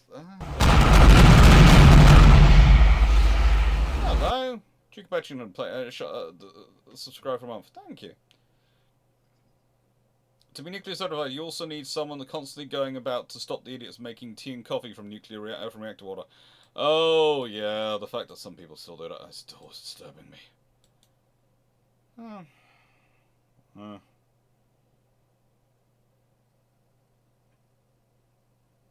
They always have underwater torpedo tubes. Why? Why do they go for the underwater ones? Dido and Yarmouth versus them. Let's do this battle. Let's do this. Let's dive in, torpedo them, and get out. Because we're light cruisers versus a heavy cruiser and light cruiser. Hello, Mogami class. I think I was discussing you in a video recently. Oh no, it hasn't come out yet. It's one I was practicing recently. Dido, you are in front, and I am in charge of you guys. This is going to be fun. I like light cruisers. HMS Great Yarmouth. Yeah. But called HMS Yarmouth because, well, you know, if you added in Great, it might look, people might think you actually had HMS Great Britain there.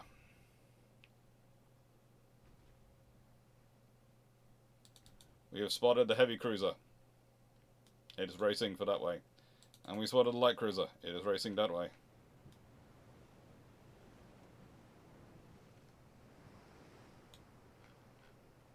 Look at this ship, isn't it intriguing?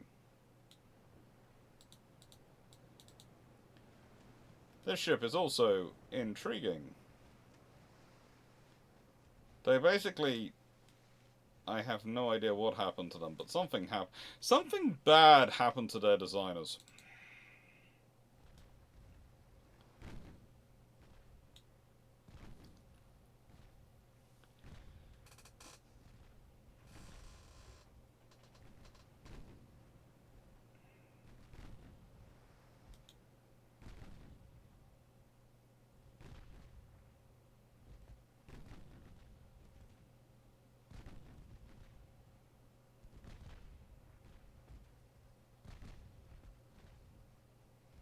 Something bad. Something bad's about to happen to them.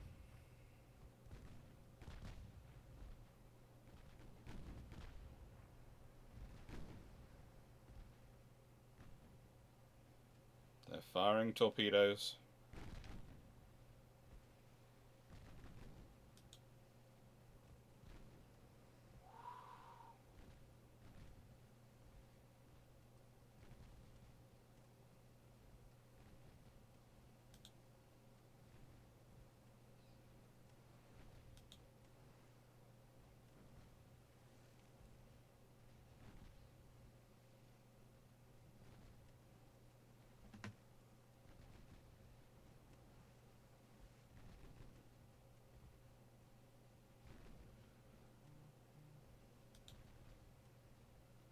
There's a fireable Dido right now, but there's also all sorts of things happening. Let's see, shall we? What's going to happen? We've got a heavy cruiser and a light cruiser versus two light cruisers. In a world where they were equal to ships, this would be a stupid fight for me to get into.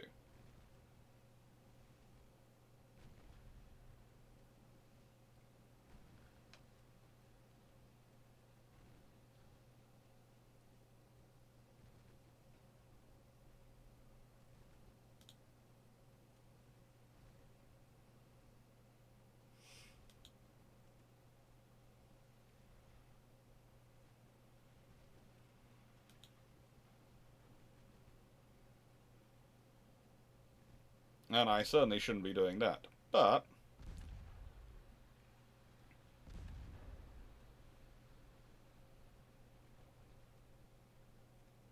Henry IV is now sinking. You do not do circles in front of your opponents. That is not something you do unless you have absolutely outclassed them several times over. Not sure what Yarmouth is doing, but yes.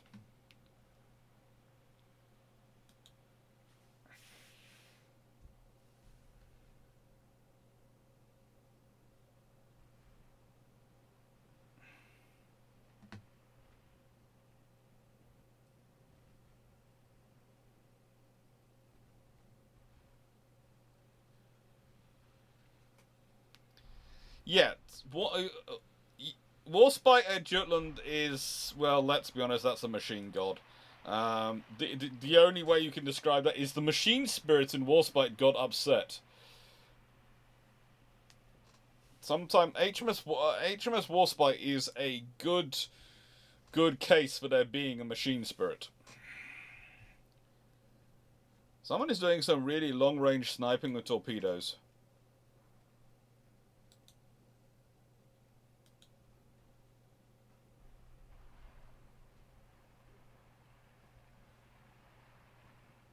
Really long-range sniping.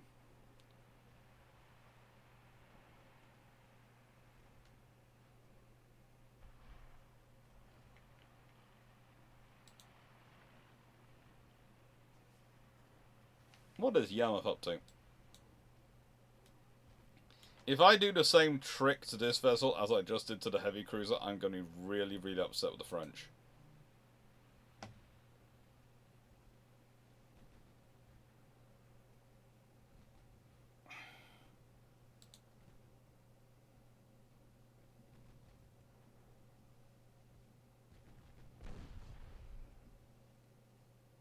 Surrendered. I was just about to fire my torpedoes at it. It surrendered.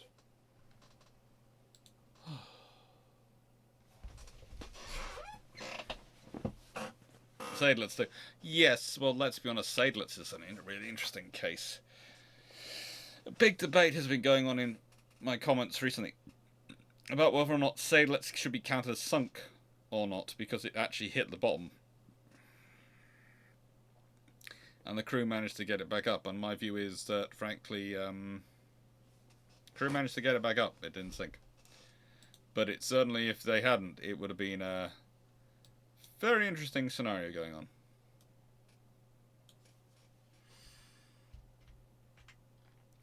Very interesting scenario.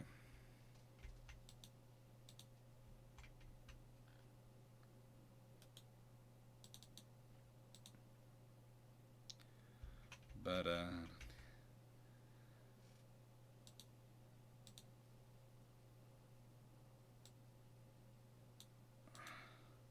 they've had 2% damage, so they're having to be repaired. Move ships. Yeah, let's take these down.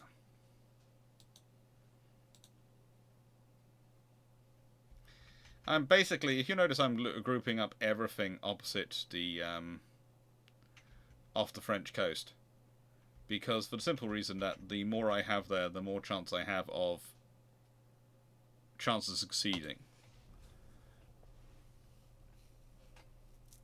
And necessarily, I will run it again until I win.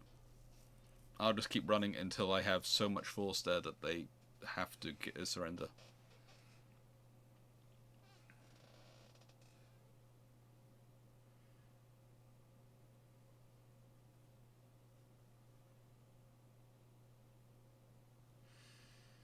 And if I do take northern France in this turn, well, I think that gives me control of Paris. At which point, demolish the city, build a giant, giant warship in the middle of it. Yes, the Centre Party has one.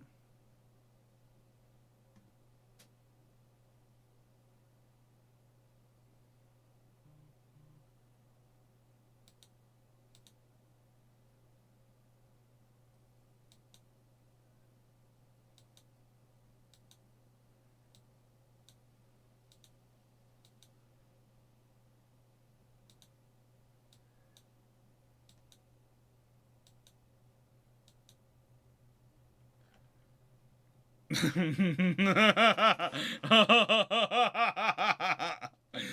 have northern France. I have northern France. Okay, what's this battle going to be? Coventry, which is a Chester class. Birkenhead, which is a Chester versus...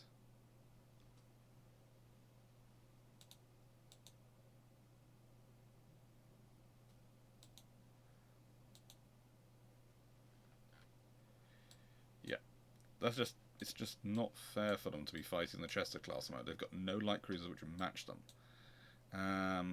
Well, politics. I've got to work out where I'm invading next. Naval invasion. Choose province. Western France. I want Western France. I want to invade Western France. I don't want to invade any of these. I know they're all interesting places, but I want to invade Western France. I want to take Western France off them. I want to invade Western France. I'm taking Northern France. I want to invade Western France or Southern France. I don't mind. I'll take Southern Spain off them at this point.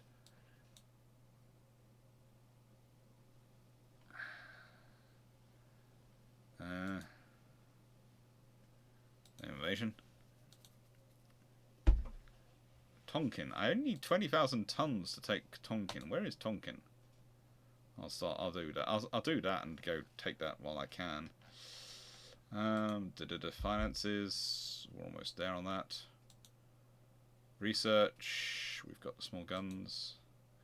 Want the big guns research going on? Yes, we do want the big gun research going on. Submarine hulls. Do I want new hulls? I don't need to speed up. I'm already ahead of everyone in submarines by such a disturbing way. It's disturbing. Let's see. What should I do? What do I do with this fleet? There's so many ships here. Well, I will sort it out. But, I will sort it out. I have Le Havre.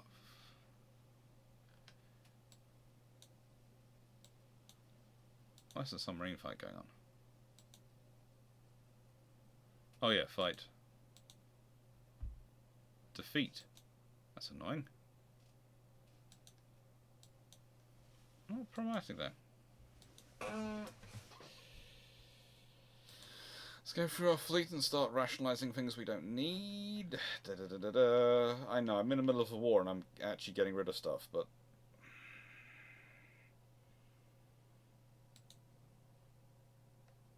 Scrap.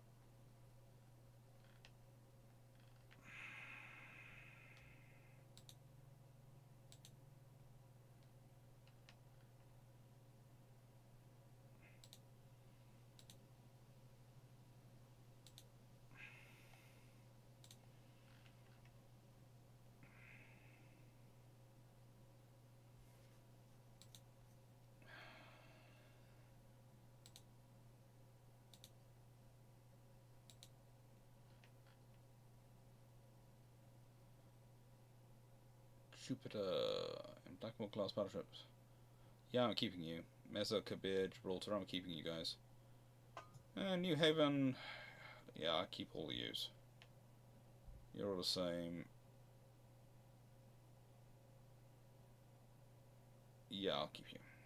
Okay.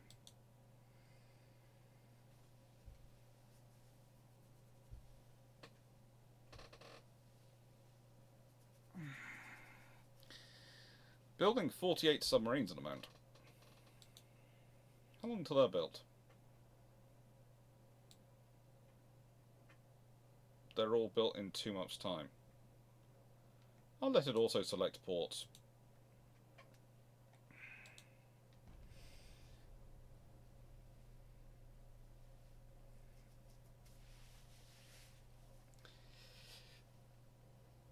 That truly is the English channel. Yeah, potentially.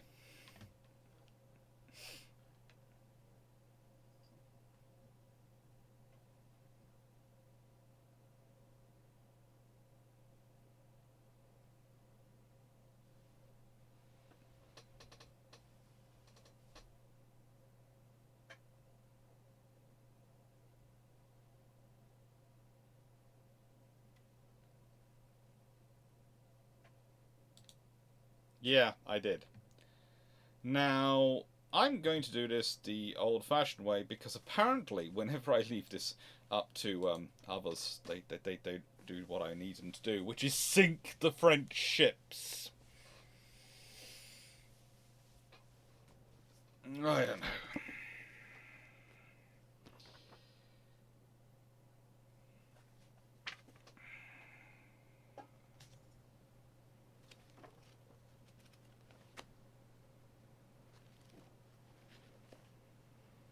I don't know.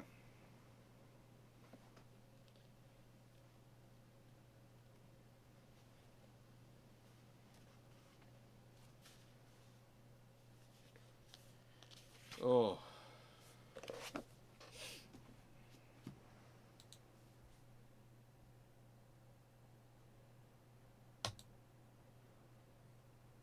Pause. Right then. You go off hunting.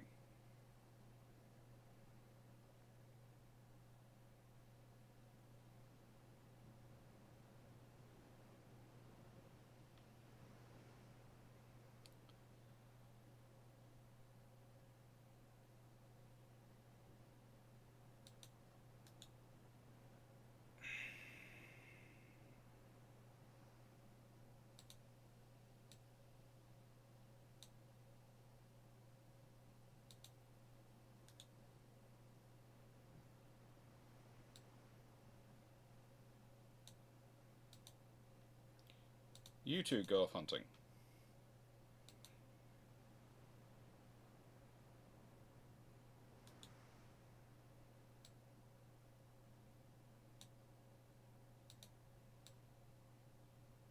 You are joining them.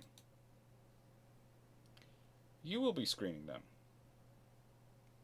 Actually, you'll be scouting for them. Okay?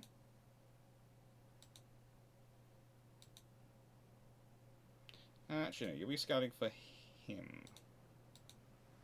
Okay? I want you to be doing that. Avoid, avoid. And then you'll be screening...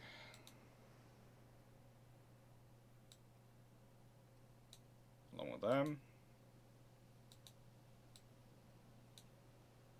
And you'll be... yeah.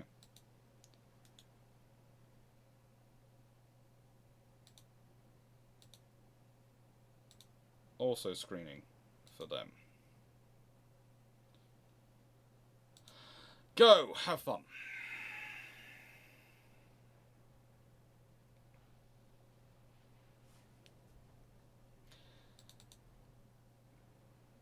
I'd say there are all sorts of issues in terms of if a ship sinks in harbour. And as said, my view with Sadelitz is that the crew managed to get her home. That's an amazing feat, and yes, she touches bottom, but that just shows how good they did, how hard they worked, and how much effort they had to put in.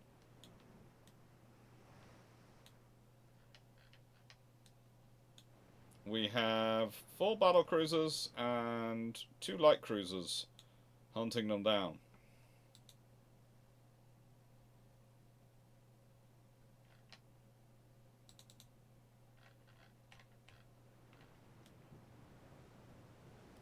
Basically, the Chester class are my new additions that really ramp up some of the capabilities of my battle cruisers.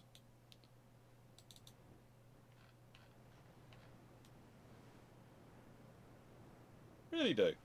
In a nice complimentary way.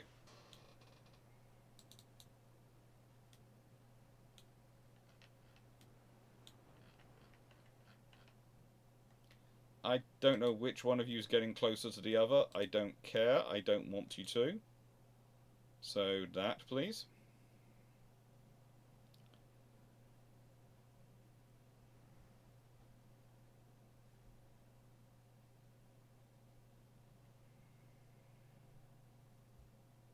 Now, where are they? If you're only limiting to 5 at the time speed, that means you must know where they are.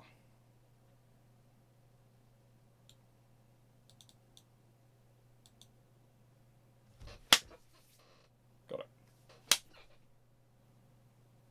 Probably got it. Midge. Yeah. Definitely got it. Any smoker spotted to the southwest.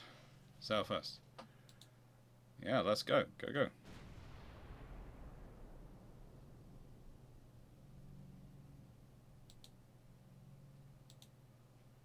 No. Go that way. You. Go that way too. Oh, for goodness sake. You down that side. So. 1 is going down this side. And the other is going down that side. Okay?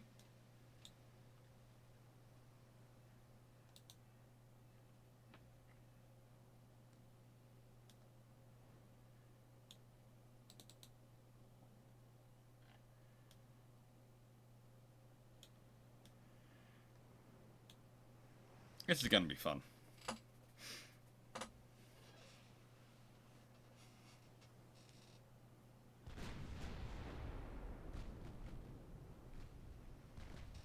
Gentlemen, I still can't believe people shot Adrian's warrior with fireworks and bet.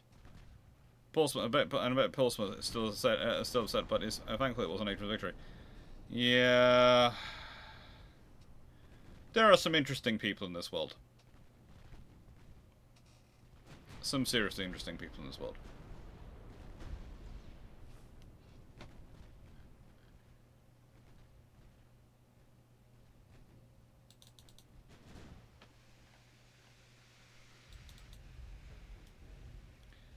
Please tell me guys are not planning a last stand, a charge, because you're 2 light cruisers. Okay, this is not good for you guys.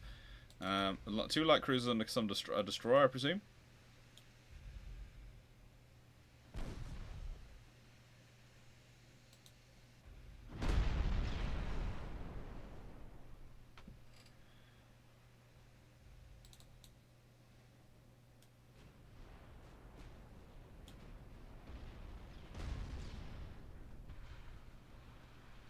Don't tank every frigging torpedo. You're supposed to be on avoid them.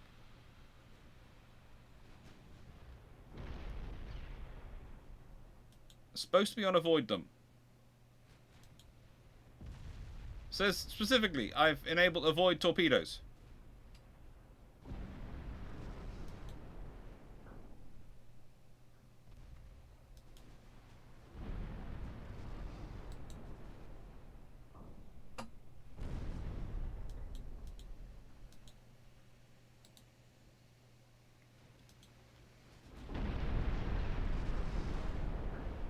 Yeah, I'm surprised the 4 is that sunk.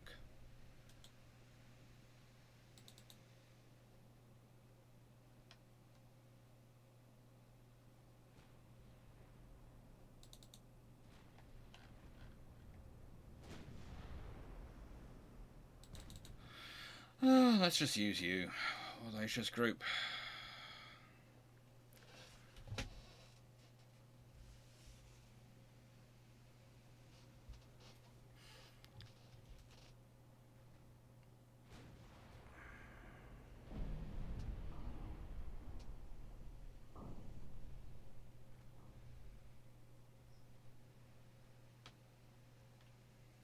Some people are just strange.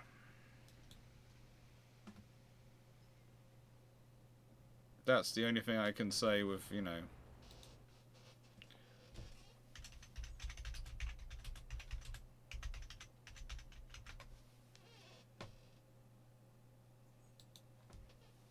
That story.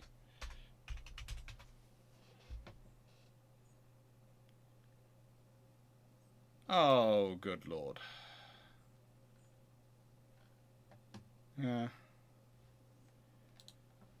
I don't think I'm hoping they weren't aiming for it. I'm hoping they just happened to be there.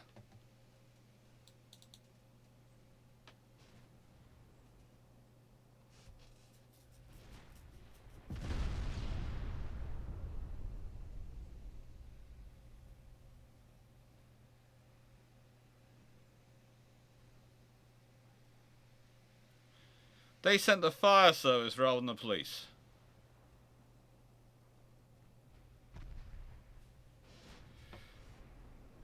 Hello. Another torpedo. Again, you're on the avoid button. Admittedly, you only caught 1 torpedo, but still.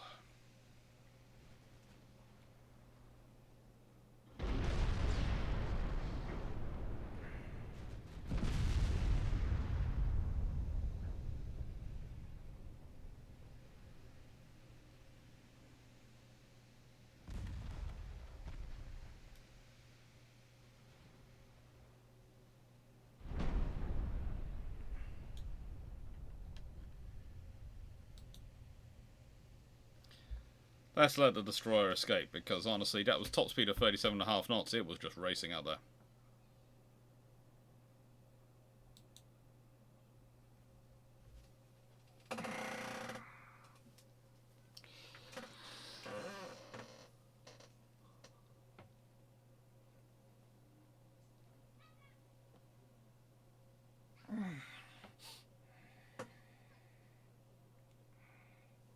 Yeah, the destroyer was going well it could, because it was basically looking going, there are like 12 destroyers, 2 light cruisers, 6 battle cruisers, and a battleship heading towards me.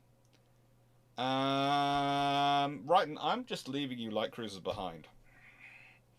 I can and I will. I could just imagine the orders going, you're supposed to be escorting us. Yes, I'm escorting you from the front.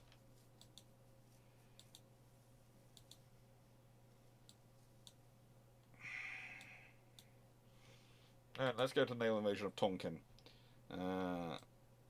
Can I find any ships around? Do I have ships around too? Yes. I need at least... Okay.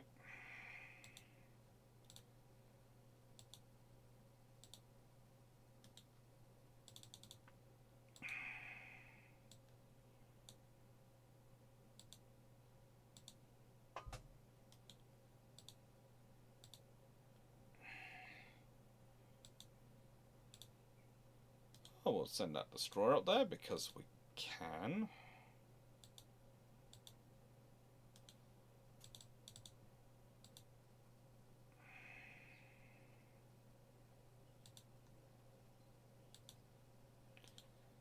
There's going to be a lot of light cruisers in this battle. In this eventual operation, there's going to be a lot of light cruisers. It's going to be a very light cruiser heavy operation. There's a lot of submarines as well around here.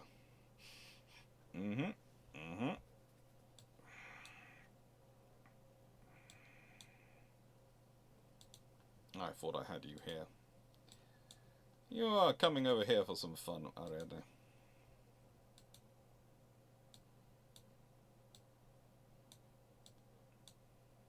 Vladivostok.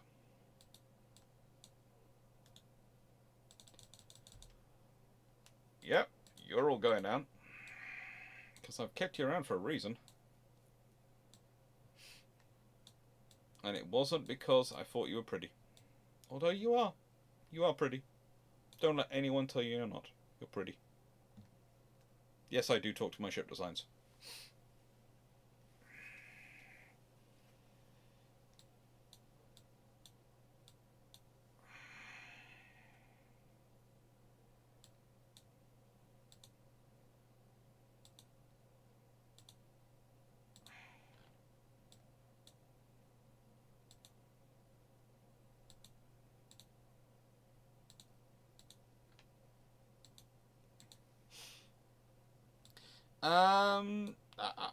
I'm basically, well, honestly, I've pushed the French out of France to an extent at this point. Currently pushing them out of Spain as well.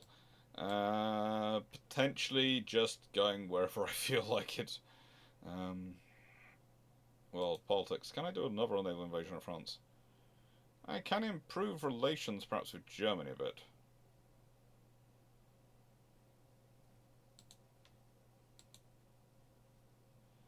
I'll try and improve relations with Italy, because I'm trying to avoid having a war with either of them, really, at the precise time.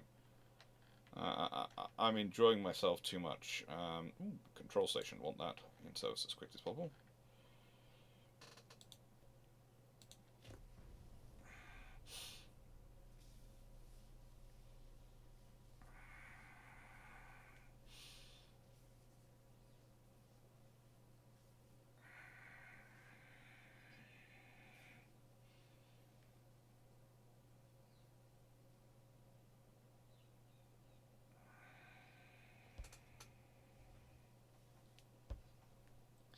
Splendid. 4 5-inch guns, 3 2-inch guns, and 4 torpedoes, 50 mines versus 4.5-inch guns, 3 2-inch guns.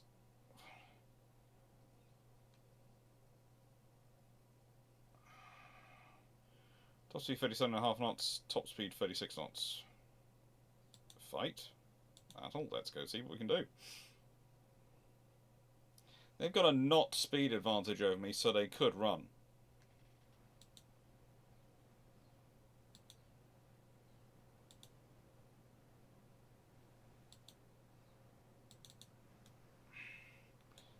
They could run. And could make it away from me.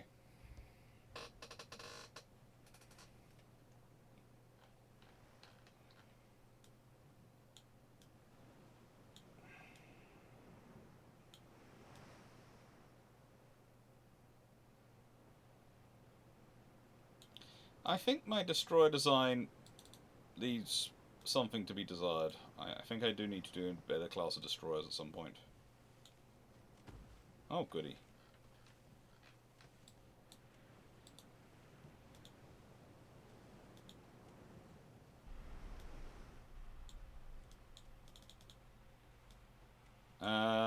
I actually have commands for you. I'm trying to give you commands. You just that bad at turning.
We have better guns than them, so what's happening?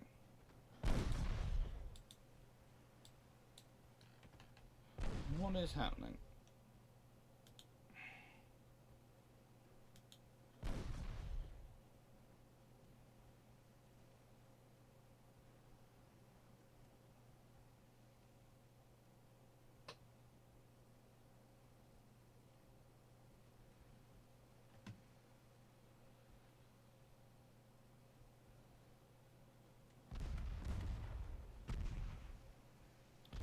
Now, that is strange, because we have the better guns. At least on paper we did.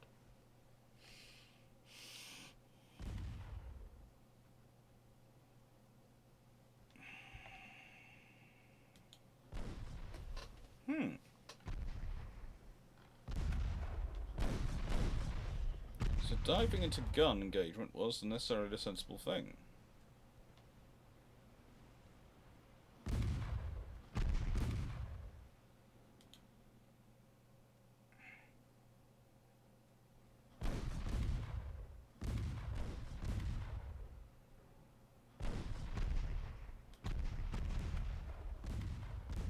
Yeah, we're gone.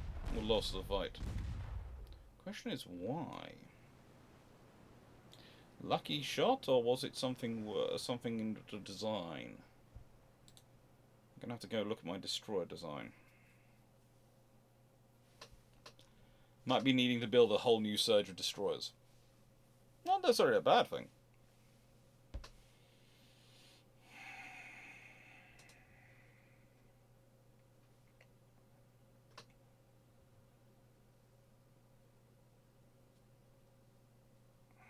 HMS Invincible. Good one to go to. Definitely need something better in terms of destroyers if that's going to happen. But it was my design, so I've obviously mucked up somewhere.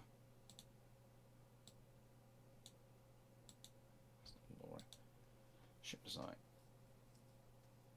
Let's go to the latest. What was the most recent destroyer design? Whippet. That would be in it. View.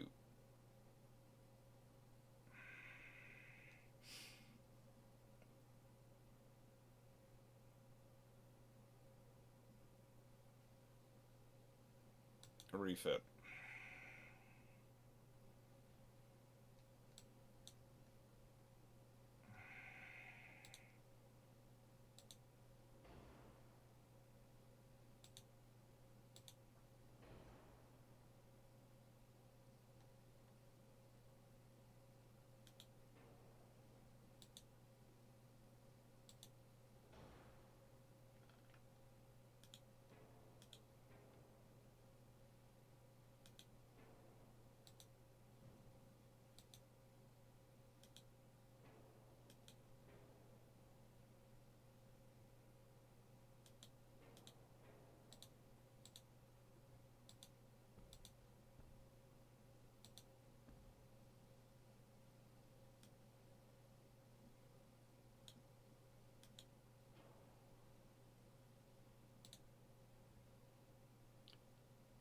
We have upgraded the guns. At least one torpedo launcher. We will have some torpedo launchers.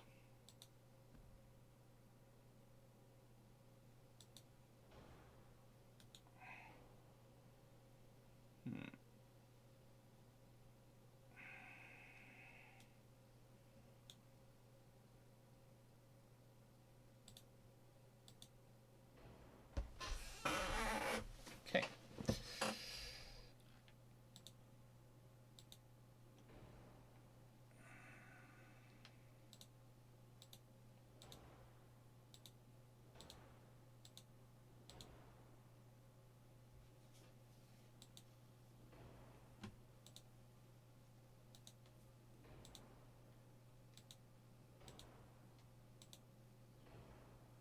That should help. We've got radar.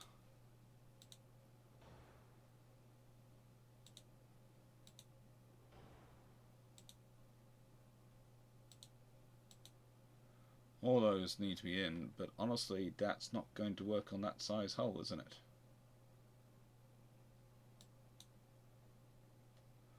So we're going to exit. No saving. And we're going to design a new destroyer.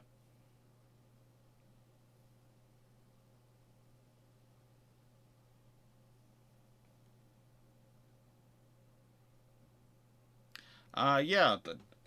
Basically, the idea is next year I will intermix key ships with key naval aircraft and look at ones where I can find the information. I will be looking at ones for things, navies which haven't been built as well, and what their potential impact could be. Using French, excuse the burp there. New design.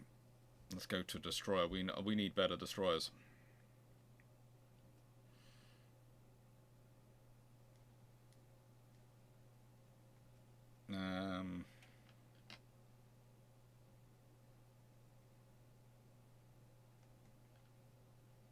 Looking at modern destroyer leader.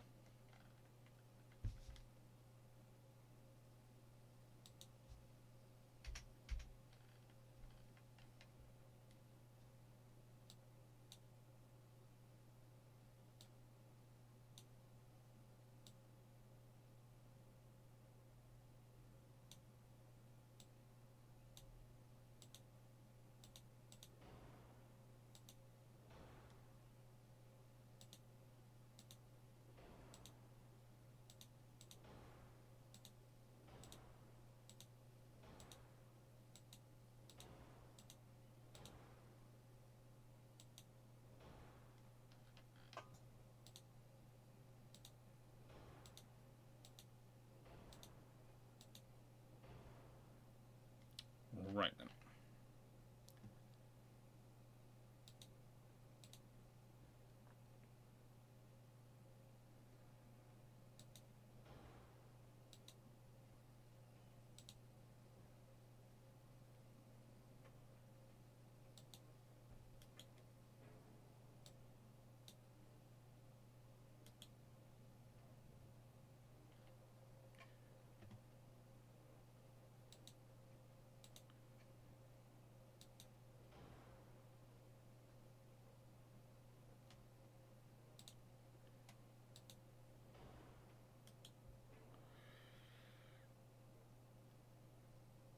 So what else do we want? We want barbettes.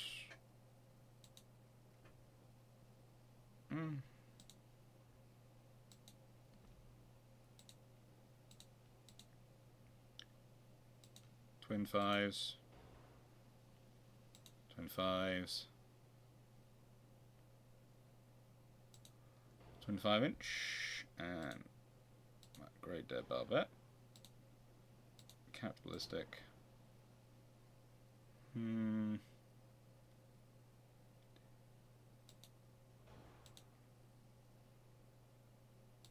Increased HE. TNT 4, Cordite 2 was going to give us that.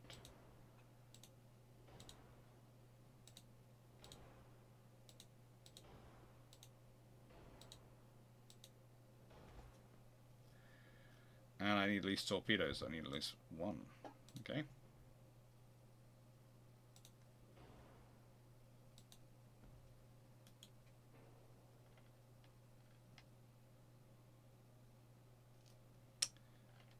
Right, and pitch and weight of roll are massive. Why are they so massive?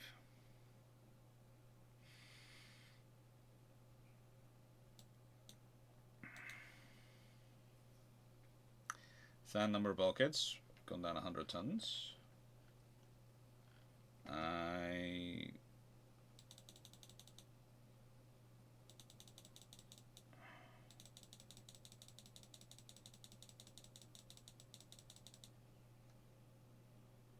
Their range is good now. 5.9 today. Yep. They're pretty much 6-inch guns without being 6-inch guns.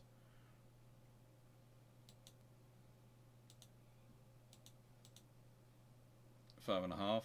That should probably do for me. What else? Oh, I want those. And increased all of those. Auto loading. Should I take those down to 5-inch?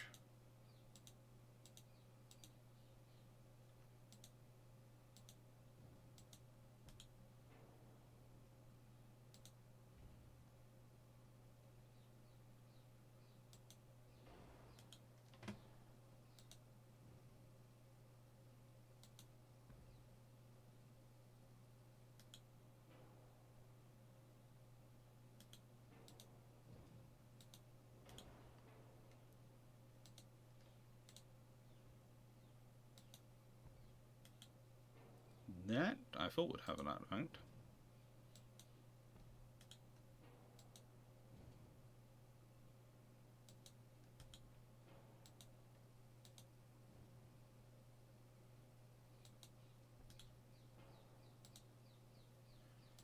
Let's see.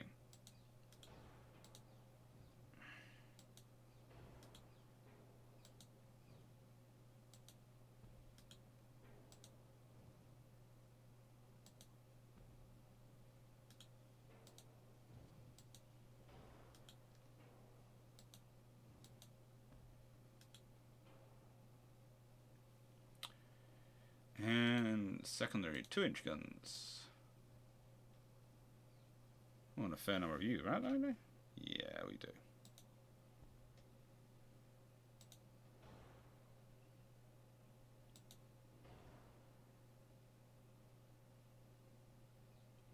That should give me some of the firepower.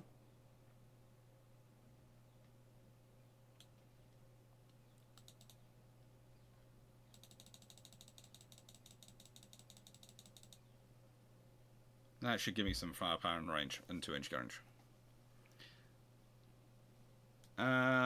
I've put a 2-inch one rather than a 5-inch one because I'm just saving weight at this point. Take that down to 2. Take that down to 4. I'm at 481 tons. If I take that down to 35 knots, what happens to speed? Weight.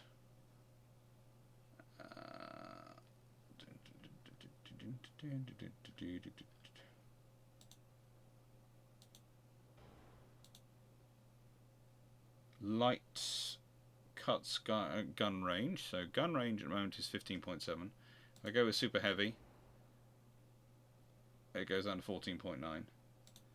Go with standard heavy, it goes to 15.1.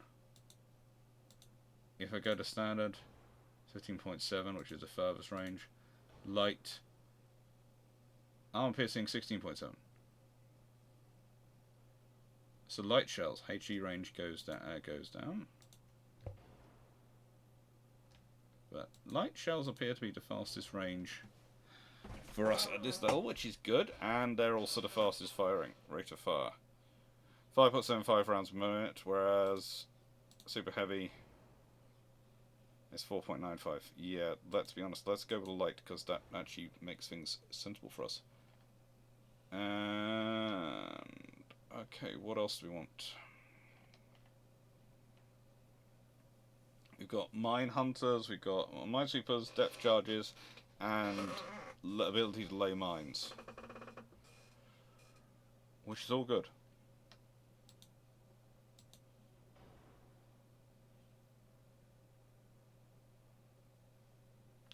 HE range is now at 16 kilometers. That'll do.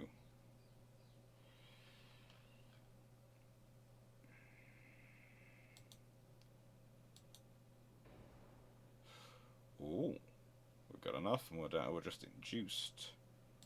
Okay, let's go to auxiliary diesel engines. That gets on. Right then, now we have to deal with the fact that these ships are going to bounce around like a...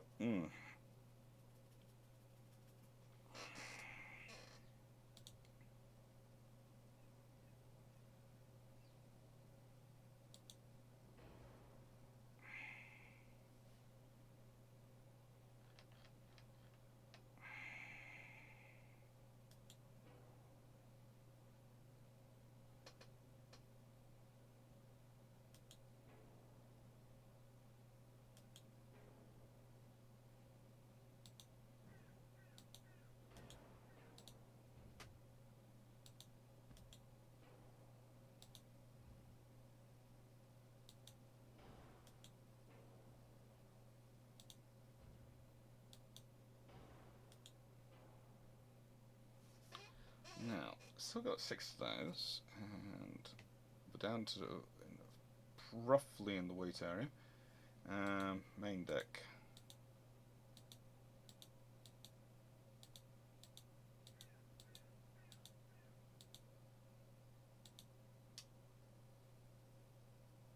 Main belt.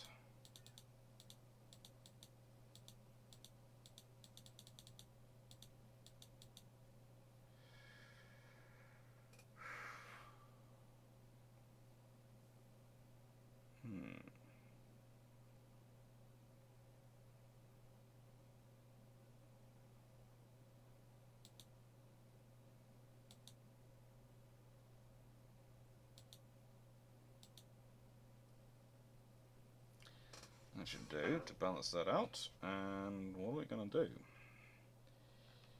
What can we do to make you slightly more balanced? If I put that up to 36, does that affect things?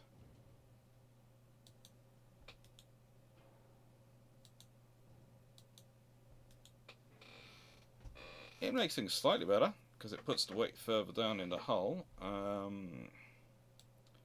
What if I make it beamier?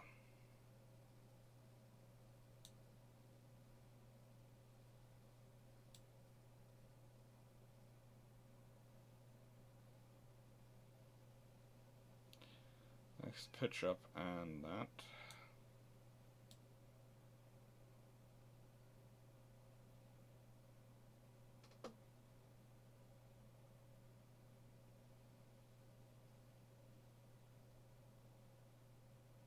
So that goes down to 33.21%.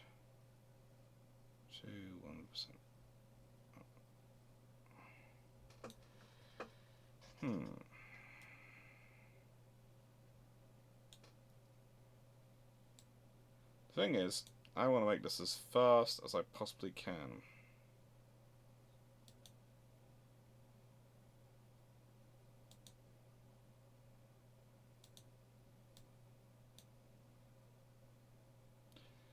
Anything I do to make the hull weight greater and make it deeper in the hull seems to help me in terms of stability.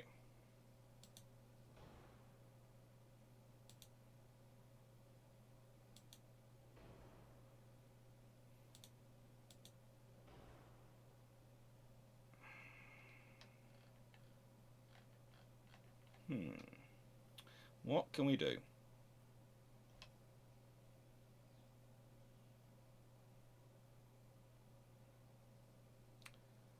Oh, it's I'm not sure what the year is at the moment in this game. I've lost track of the year. I'm still thinking it through.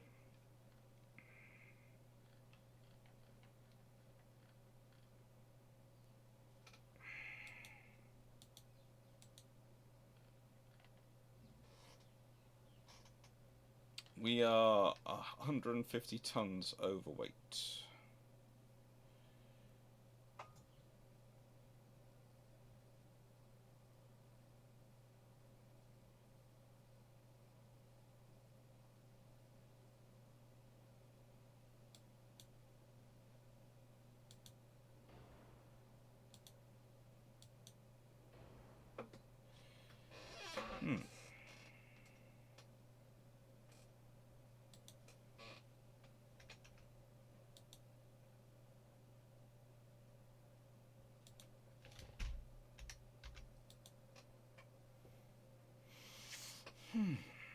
we going to get this ship?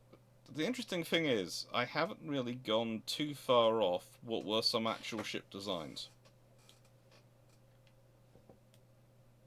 that actually worked.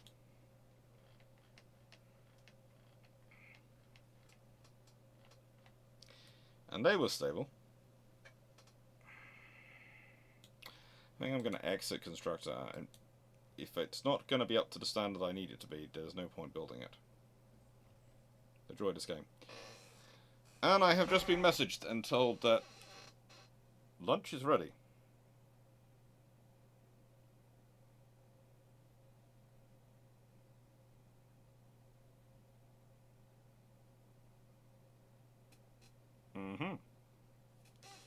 So let's see what the world is like. Lunch is just literally, your message has just come through, a picture of my lunch going, your lunch is ready.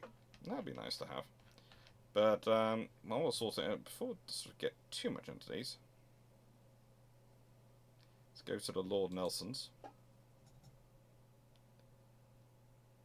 Which are currently building. Aren't they? King Edward's. Refit shit. Oh.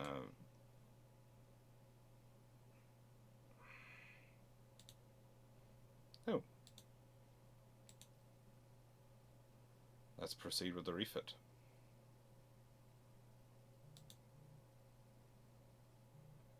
Let's make sure all the ships that can be refitted are refitted up to the level at which I want them to be.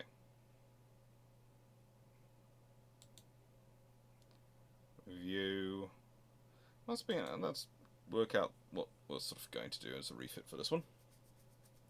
Yeah, lunch is at 4. Lunch was supposed to be earlier today, but it just didn't work out, so lunch is at 4 PM. See if we can refit this and see what we can do. 30 knots. Geared turbines. I don't think we can get fast on that.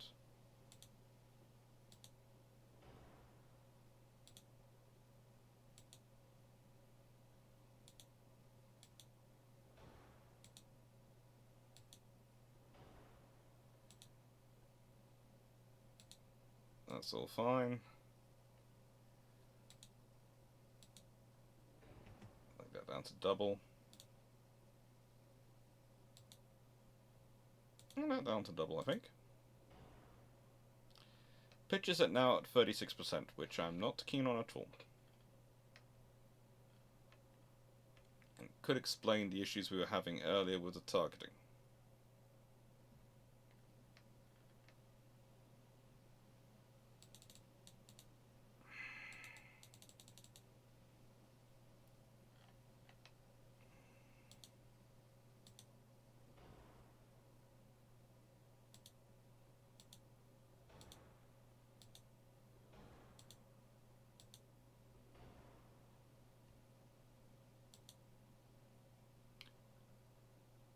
Plus 5% gun range, negative 3% gun range, plus 2.5% gun range.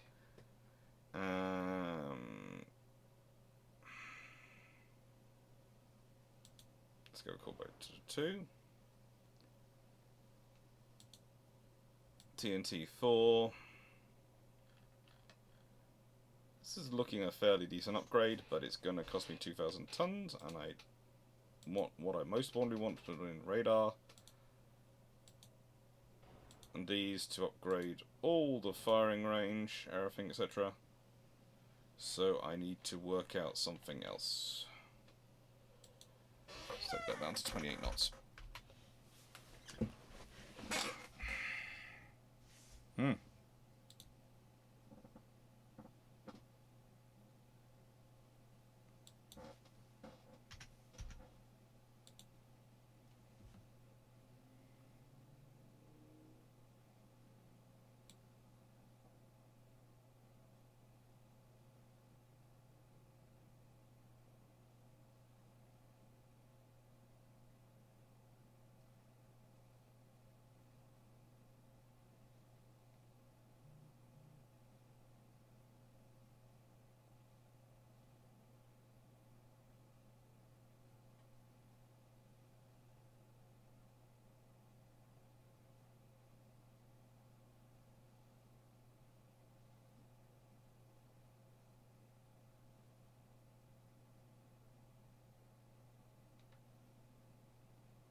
Okay. Mm-hmm.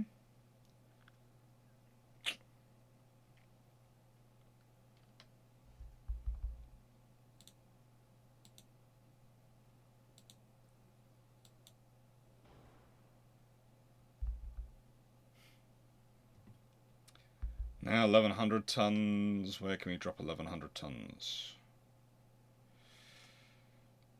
Aft belt, aft deck.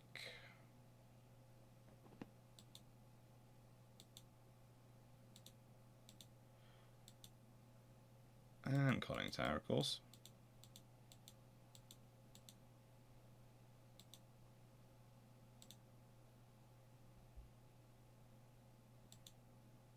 There we go. And we still have 600 tons we have to drop.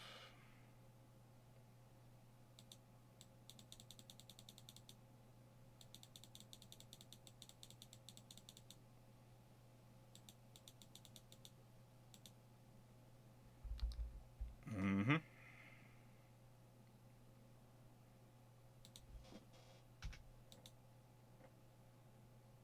Down to 500 tons we have to drop. Ooh, any suggestions? Hello, everyone.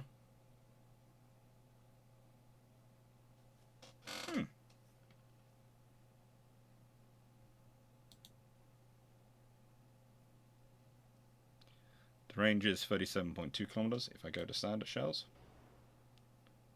Range is 39.7 kilometers. I'm going with standard shells rather than super heavies. That drops me down to 200 tons, which is shouting distance, honestly.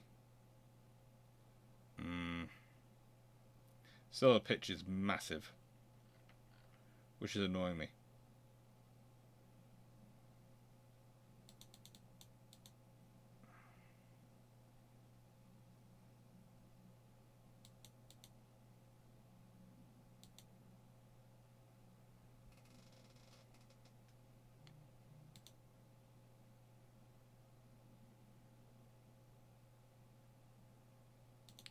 I take that down to roughly 5, and take that down to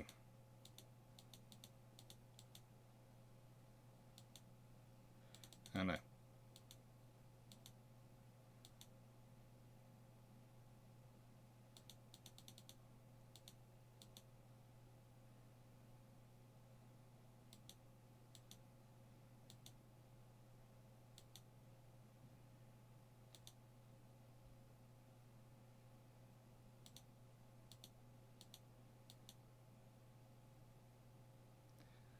And I put all that into this. How does it affect things? Make things slightly better for me.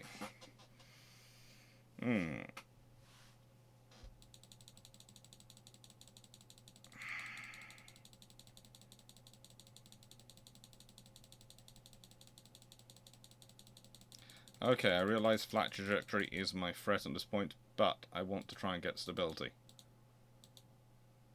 And if I can get stability down to a pitch down to roughly 25% alert, then I'm good.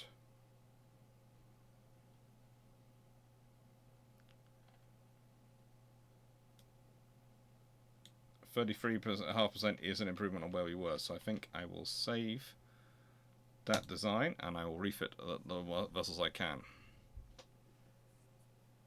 No, it's not a DD anymore.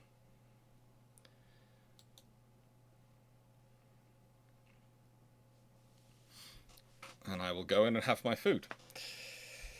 Yeah, basically lunch today started out as planned to be... it started out as a lot of things. I think roast pork is done. I think roast pork is finally done. It has been closely watched. All should be good, but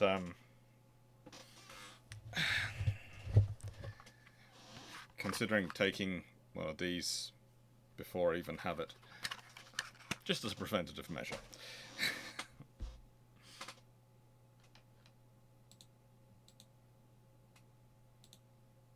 There are no ships in the harbour for me to refit yet. And let's save. And I will see you all next week for the continuation of this campaign, and we'll see if we actually can win UAD campaign. Because I think we've got to be getting close to it. It is 1930. This cannot go much further than 1950, can it? Thank you, Jacob's Moon. Thank you, Guardsman14. Thank you, CD Cameron. Thank you, Renon. Thank you, Alexander's History. Thank you, Spike to Spike. Thank you, everyone who's been watching. I hope you've enjoyed it, and I hope you found it interesting.